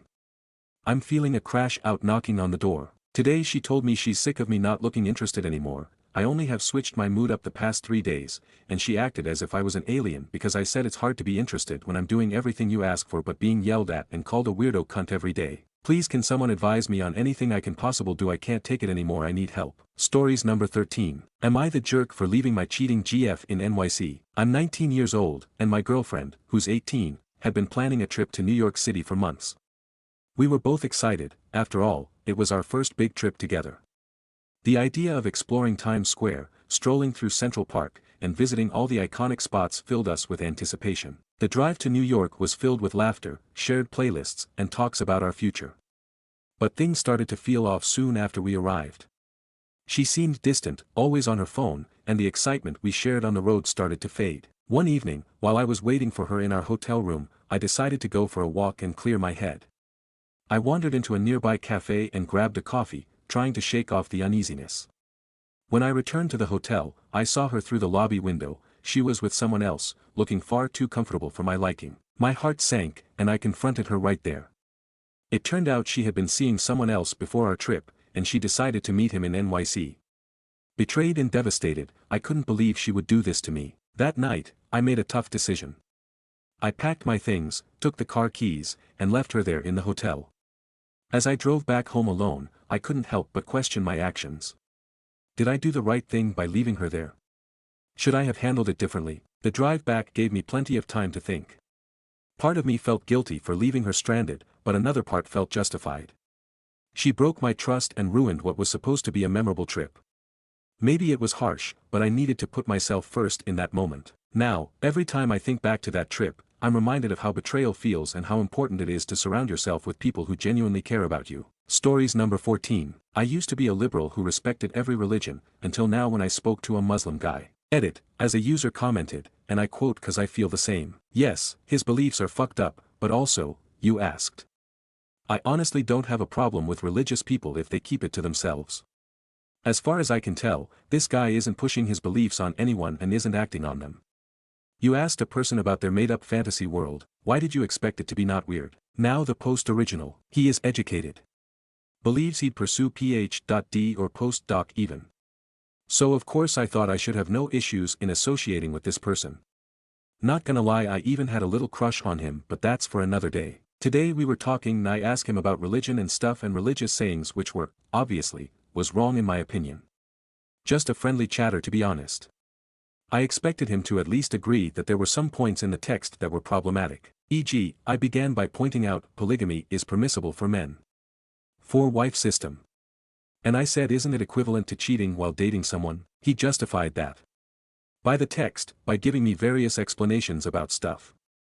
Turn off number 1. Then some banter happened, and the prophet came into picture. This guy proceeds to tell me about wives the prophet had and how one of them was a divorcee, one was whose husband had died, etc., using all in his favor to justify the multiple marriage thing. However, what he did skip out mentioning, and probably assumed I didn't know of the fact, was that the prophet married a child. He skipped that out completely.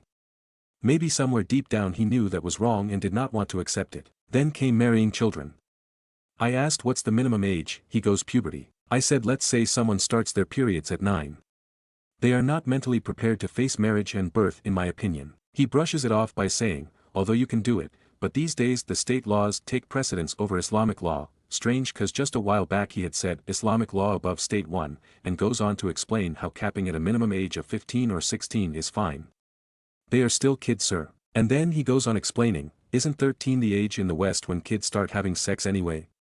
Sir, that's very irresponsible and there exist laws that prohibit that, but that's different from a full-fledged marriage and the fact that your religion does not allow you to not give birth. But anyway, by this time I knew it would be dumb to argue with him anymore. I mean, these are literally the crust of the whole convo we had.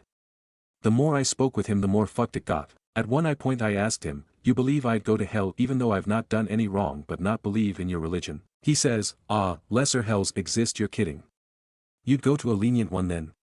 He said it doesn't matter if you do everything right but don't follow Islam, as it is the correct formula.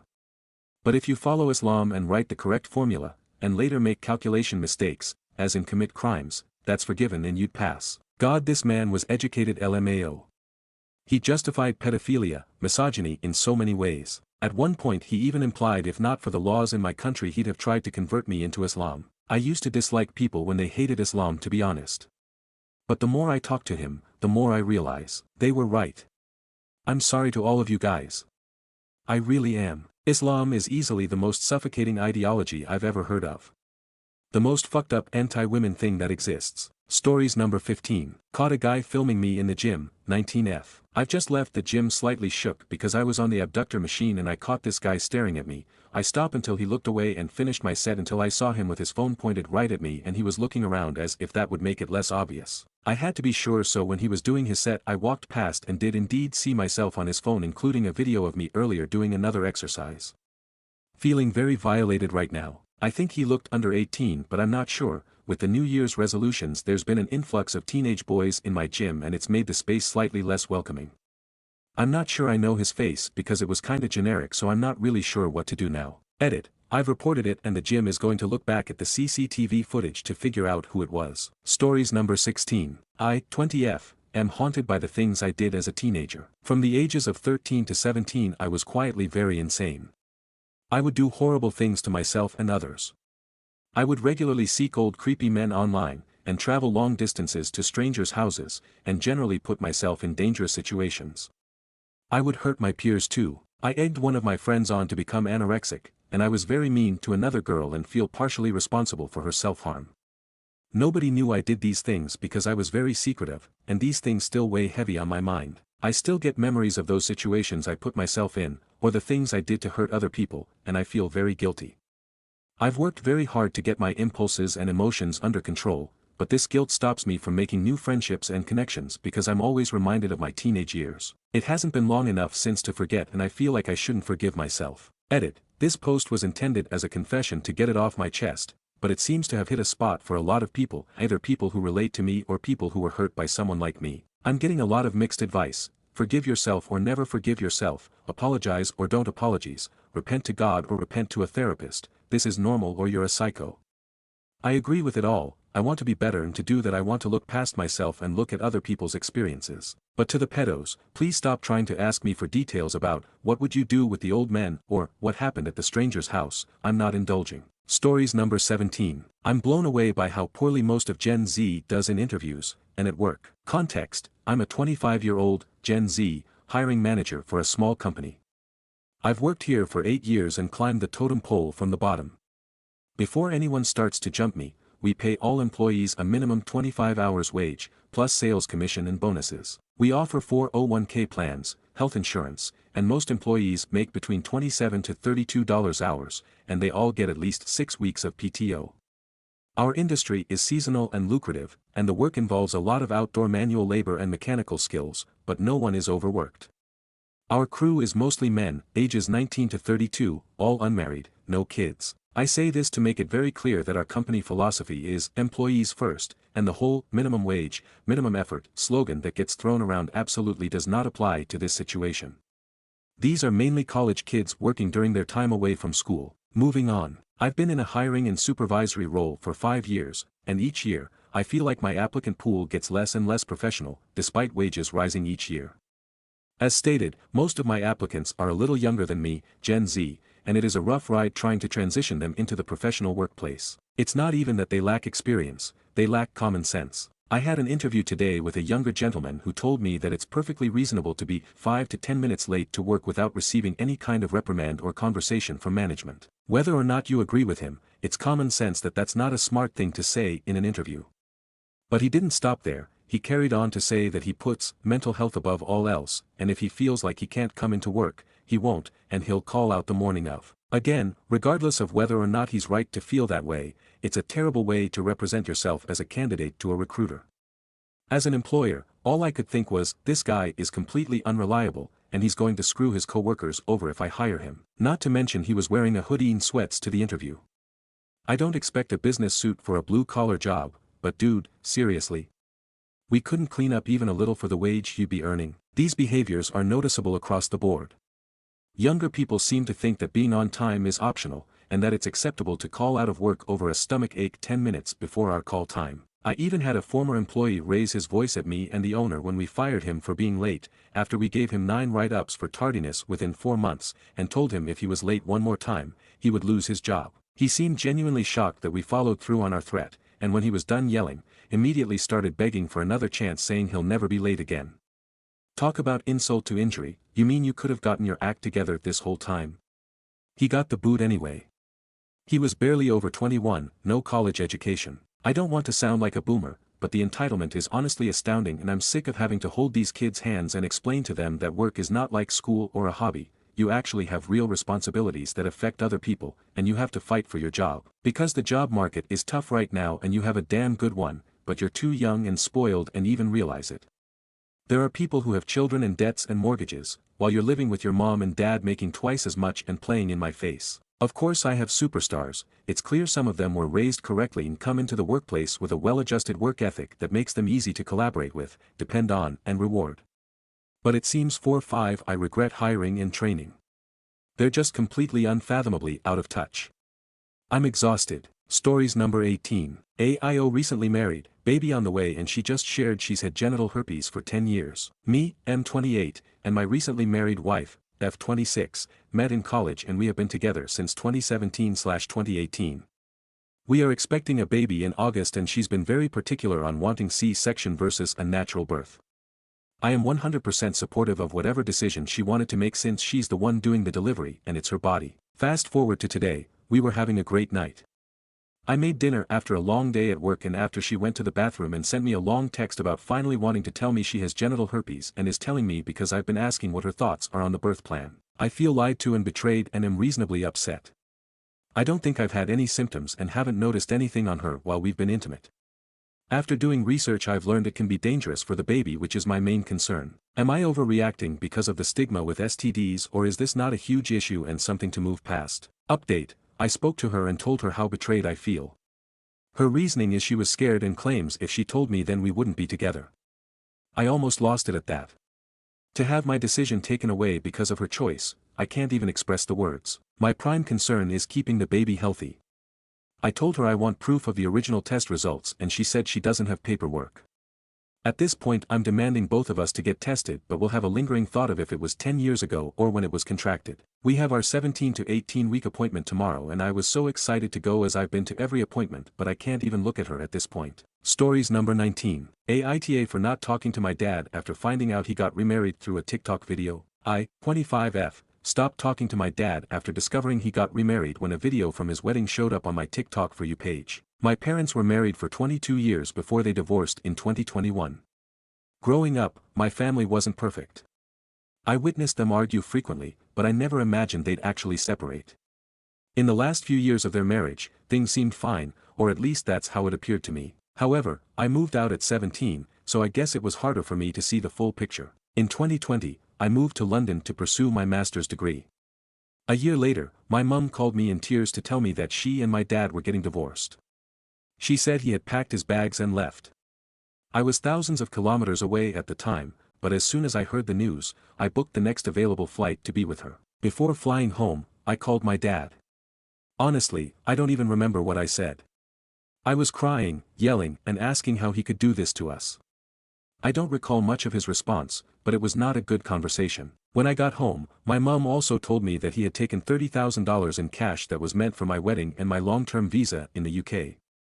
I was furious but decided to call him for clarification. I explained that I needed just $3,000 of that money for my graduate visa so I could stay in the UK and work. He even claimed he'd been generous by leaving my mum the family house, which is a lie, as the apartment had been gifted to her by my grandmother before they got married. That was our last conversation. We went completely no contact. In January 2022, my parents' divorce was finalized. A couple of months later, while scrolling through TikTok, a video from my dad's wedding popped up on my For You page. I was floored. I debated whether to tell my mum but eventually decided to send her the video. She was understandably hurt and disappointed, but also relieved to have made the right choice in divorcing him. After seeing the wedding video, my mum and I started to wonder if he had been cheating on her for some time. It just didn't make sense for him to leave so suddenly unless he already had someone waiting for him. Although we've been no contact since 2021, he randomly sent me "Happy Birthday" messages in 2022 and 2023. I replied, but it felt awkward. He didn't message me at all in 2024, and I can't decide if I'm more upset about that or indifferent. So, am I the asshole for cutting off my dad? Stories number 20. Whipta if I said no to a friend moving in, when they have broken up with their partner. I, 39F, recently bought my own home.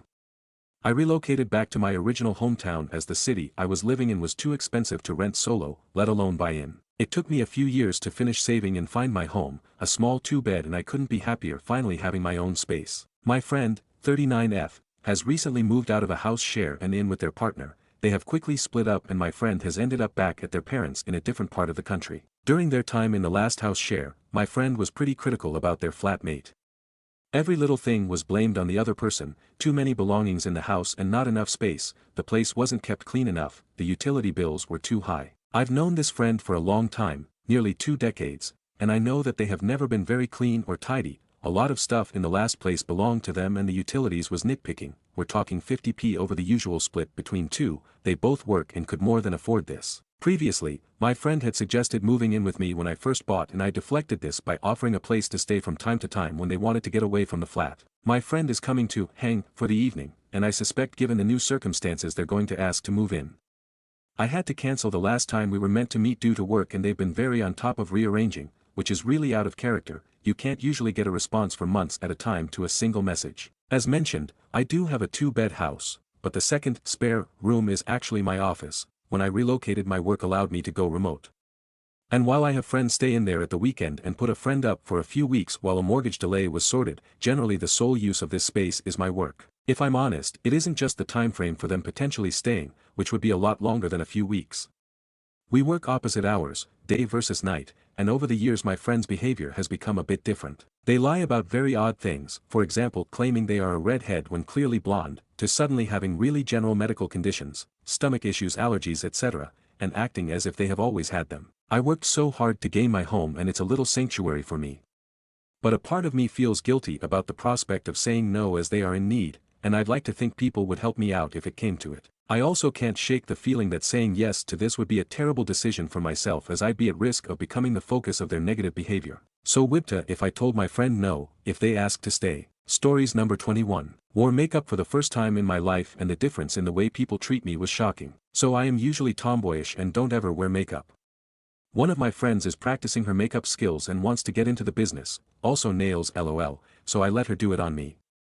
I kinda liked how it looked in pictures, but not IRL, so I kept the makeup and went to the gym despite being kind of self-conscious. Maybe it's because I was more aware that I looked different, but I noticed so many men checking me out. Like looking and smiling. That hasn't happened in the last decade.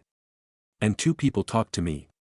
Both were women though lol. One mistook me for someone else, which yeah I know is a coincidence and would have happened regardless of the makeup, but still, and one literally offered help with weights, like out of nowhere. Y'all, I usually am invisible to people. So having people actually talking and interacting with me was so strange, and the only thing I did different was have a bit of makeup on by a friend who's learning, so it's not even professional or anything. I think if I actually put some effort into my appearance I might have a whole different life. Why are we so shallow? Stories number 22. I, 48M, my wife is out of town for a few weeks and a coworker offered to take care of me while she is gone. So, I was in the office the other day and I was talking to some coworkers that my wife is going to be gone for a few weeks and I have the kids, tons of work to do, etc., not complaining, just explaining why I could not go for after work drinks with mainly the guys, like we normally do. I guess a 50-plus divorcee overheard my conversation and as I was leaving cornered me by the break room and offered to take care of me while my wife is away. I'm a firm believer, don't shit where you eat, and I am not attracted to this lady, just not my type, and I do not want to cheat on my wife, but damn, I cannot get it out of my head and had a very hot dream about it, but guess it will stay a fantasy. So turned on just typing this though. Damn. Stories number 23. Bridezilla has a huge wedding party. Tries to embarrass me. Now only 3 bridesmaids remain her friends. While she still tries to shame me. I'm LC. Weird title. I didn't know how to phrase it. My sister was a bridezilla. From having he daughter to engagement to dress shopping to staget to wedding day. We don't get along well. Never have, unfortunately. We don't have that sister bond. She's cheated with all my boyfriends. Took a loan in my name and gave the cops my name when she got a DUI. Anyways, when she got engaged she asked me to be in her wedding party. I was asked last. And didn't receive anything the other bridesmaids did. Oh well. I said yes. I think she wanted me to say no. Hindsight. We went wedding dress shopping. I was off of 3 nights. I drove 3 hours. Slept for 1.5 and met up with everyone. Every dress she tried on, if I said anything positive she immediately detested it. Even if others liked it. I quickly caught on and kept my opinions to myself. She found a dress after 5-ish hours. I congratulated her and hugged her and went home to sleep. End of story. No. She freaks out because I didn't go for drinks with the rest of the wedding party, 9 other girls. Keep in mind I'm off night shift. I apologized. This is the first time I heard, if you don't want to be in the wedding just drop out. I insisted I was honored to be part of it. Bridesmaids dress shopping. Same thing. If I liked it, it was a no. So I went along with that ever. $400 plus alteration dress. In 2 colors. She asked me what color I preferred. I said I'd wear any, but I liked the on better. My mistake. She told everyone she had to change the order of bridesmaids because I was insisting on only the one color. All the while she would start sisterly fights and always end with, "You can just drop out." Then she pairs me with my abusive ex who hit me and made me get an abortion. Again got hit with the, "You can drop out," and I was clearly so jealous of her. She had 9 bridesmaids, I don't even have 9 friends. Skip ahead. Wedding day. Ex tries to buy me a shot. I say no and walk away. I get confronted about acting like an adult and not ruining her day by her and her bridesmaids. Then I find out that she made a bet with my ex and his friend over who could fuck me first. My BF was there. That was the last straw. I went NC after the wedding, did catch the bouquet much to her chagrin. Now I find out only 3 bridesmaids are in her life. The rest talk shit about her and dropped her. I reached out, offered an olive branch. And she still tries to shame me for who I'm with, not married, common law, only have step-kids. There's so much more, but this is so long already. That's the long, short version. Stories number 24. Wife has no career or degree, and is unemployed at 40. Nobody will hire her because of a 5-year resume gap, kids, and being at home without a disposable income has worsened her anxiety. What would your advice be? I am the breadwinner in our household, and I make just enough to make ends meet, but it's no fun anymore. We can't really travel or spend a lot on entertainment. We need a bigger home to accommodate a growing family, and most of all she needs to feel like she has a purpose. She's always been hesitant to go to uni because of a mild case of dyslexia, and she's very insecure about herself. Basically no self-esteem whatsoever. Everyone's like that on her side of the family. She used to work as a salesperson in department stores, but resigned from her last job 5 years ago because of burnout and pregnancy. She's not lazy or entitled or anything, but she's made some poor choices along the way. Seriously, what would you do in this boat? Leaving is not an option. I want our family to work out. But something's gotta change. Should she only aim for a job, or would a degree still be a good route? What kinds of jobs do you reckon could pay a decent salary without requiring an overly academic degree? Update. I'm grateful to everybody who took the time to respond to this post, with lots of useful advice. Thank you. I will be taking lots of notes. I don't have the possibility to respond to everyone, but I'd like to address something real quick. Some people commenting seem to be under the impression that I have no respect or appreciation for my wife, which simply isn't true. For the record, I love and appreciate her, and I think she's amazing in so many ways. I definitely help out as much as I can with the kids and household. It's hard to give an accurate description of a marriage over a single Reddit post. My OP was written rather tersely, as I came here looking for career advice. This might have given off the wrong impression to some. The reason I even brought up divorce was, as some have rightly guessed, preemptively because I know that is often the advice you get on Reddit. I would never leave my wife and children, especially not because of her employment status or income. The reason I made the post in the first place is because I want what's best for her and our family, since in her current state she needs my support in order to make progress on this issue. I noticed that some seem to suggest this post was detrimental to women and mothers in general, which is just wild to me.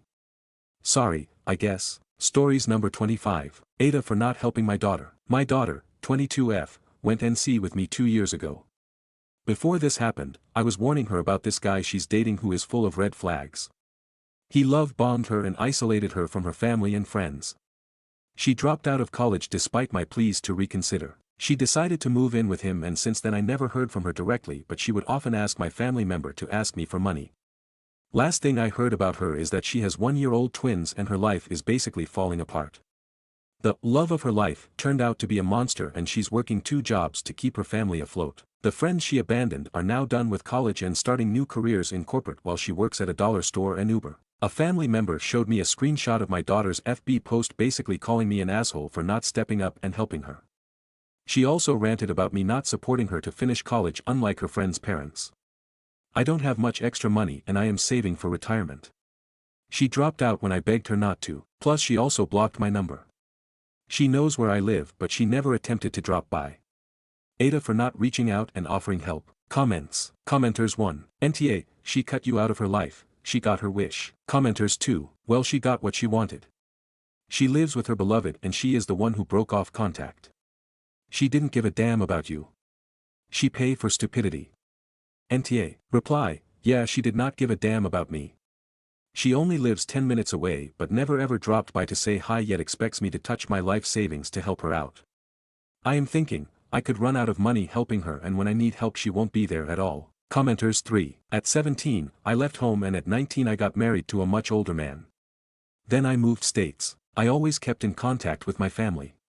No bad blood there. Then, about 18 months after the wedding, my husband, now deceased, chose to try to strangle me. My parents were at my house the next day, with a U-Haul. I moved about an hour away, staying with my same employer and living alone. After about 10 months of this, my parents encouraged me to move back with them and go to the tech school and get some type of training and credentials. So, I did.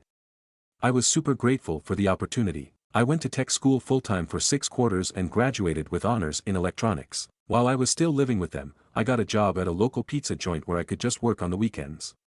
I also kept the house clean while I lived with them. They also paid for my schooling. At that time, it was about $300 a quarter. Super cheap, especially compared to what my sister got for her education. Anyway, I'm very glad they didn't write me off and gave me an opportunity to improve my life. But, I never treated my family like your daughter is treating you. Reply, thank you for sharing your experience.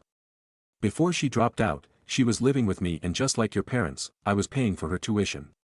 She only worked 2 days a week and I paid for all her bills. When she met the guy she's with now, all of a sudden, she changed. She would skip her classes and would spend time with him instead. Then she dropped out and moved in with him. I begged her to reconsider but she blocked me instead. Update. Thanks everyone for your input.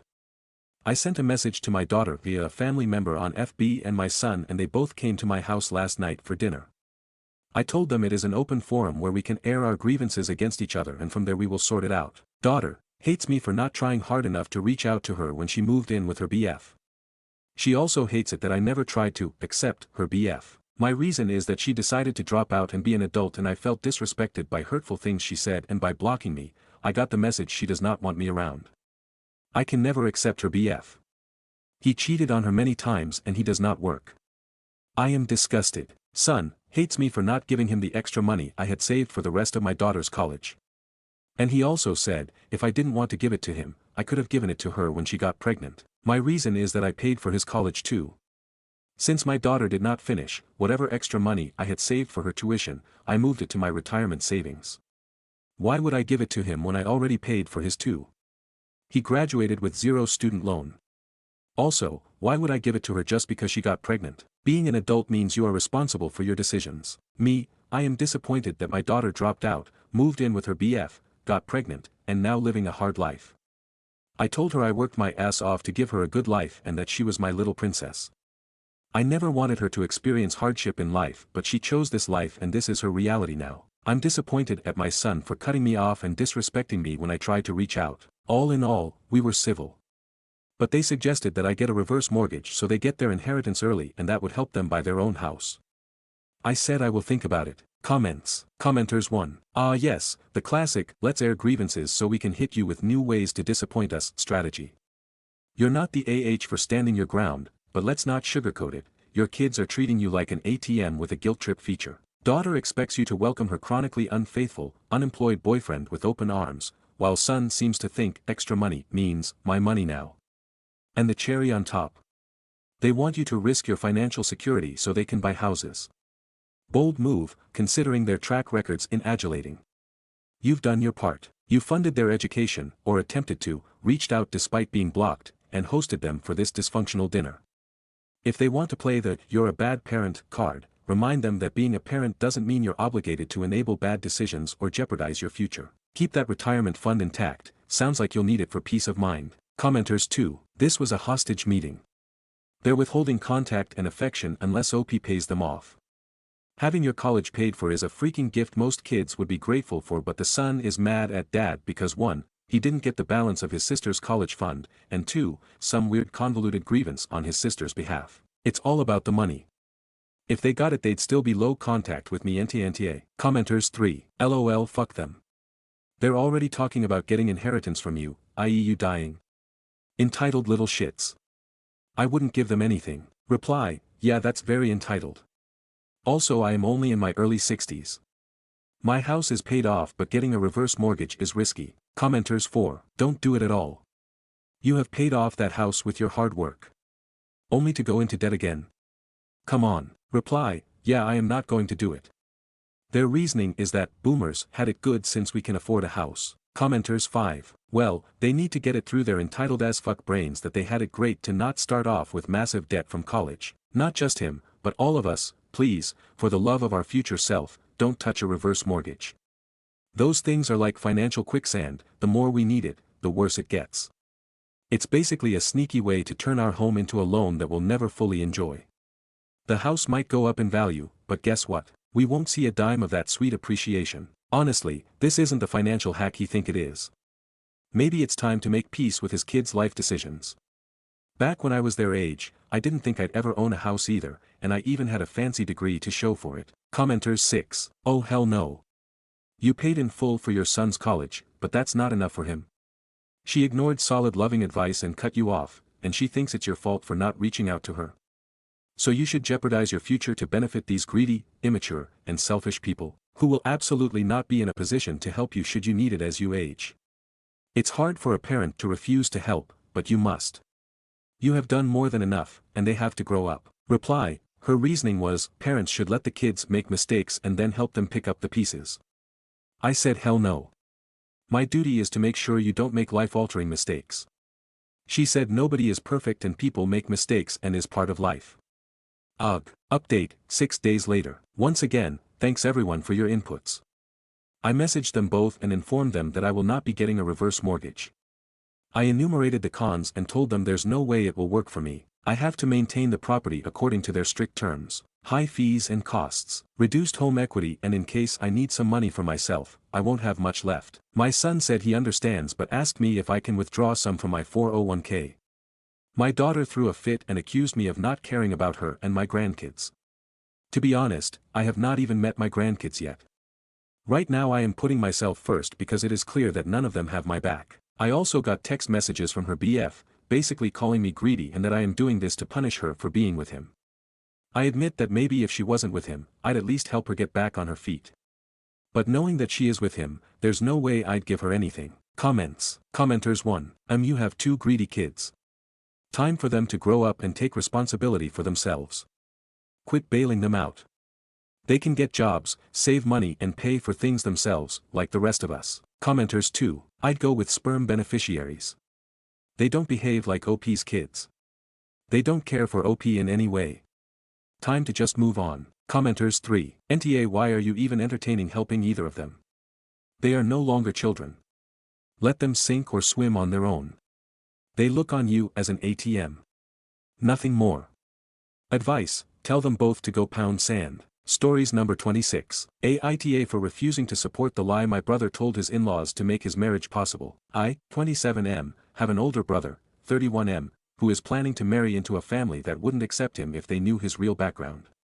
To make the wedding possible, he has created a fake family name and invited friends to pose as uncles and other relatives. He's excluded our actual parents from the event and asked me to be the only real family member involved, playing the role of his younger brother in this fabricated story. The wedding is this weekend, and today he walked me through all the details, including the changes he's made to his background, the fake names, and the roles his friends will play.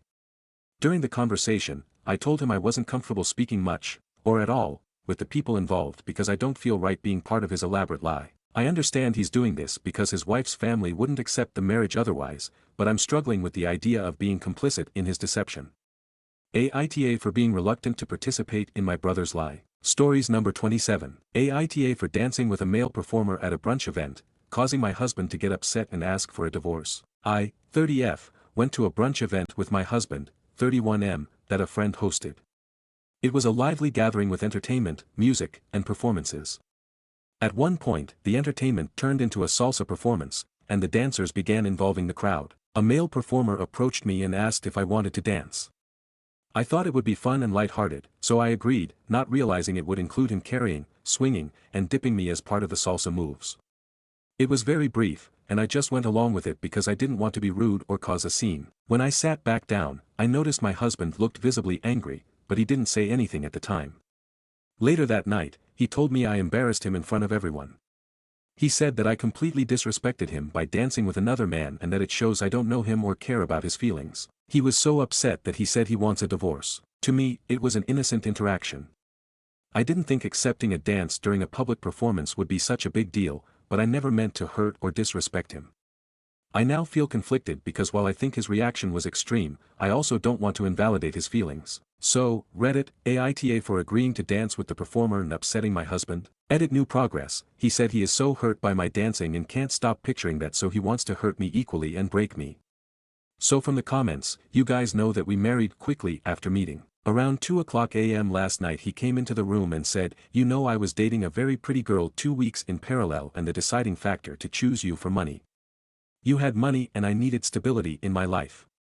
I am so crushed." That statement that the foundation of our relationship is mainly this tore me to pieces and is no way equivalent to me dancing with a performer. Stories number 28. I 27F am embarrassed by my boyfriend's 29M social ineptness, and it's starting to stress me out. Let me start by saying that when my boyfriend and I are alone, it's great. He's present, engaged, and I love spending time with him and our conversations. I feel so comfortable with him.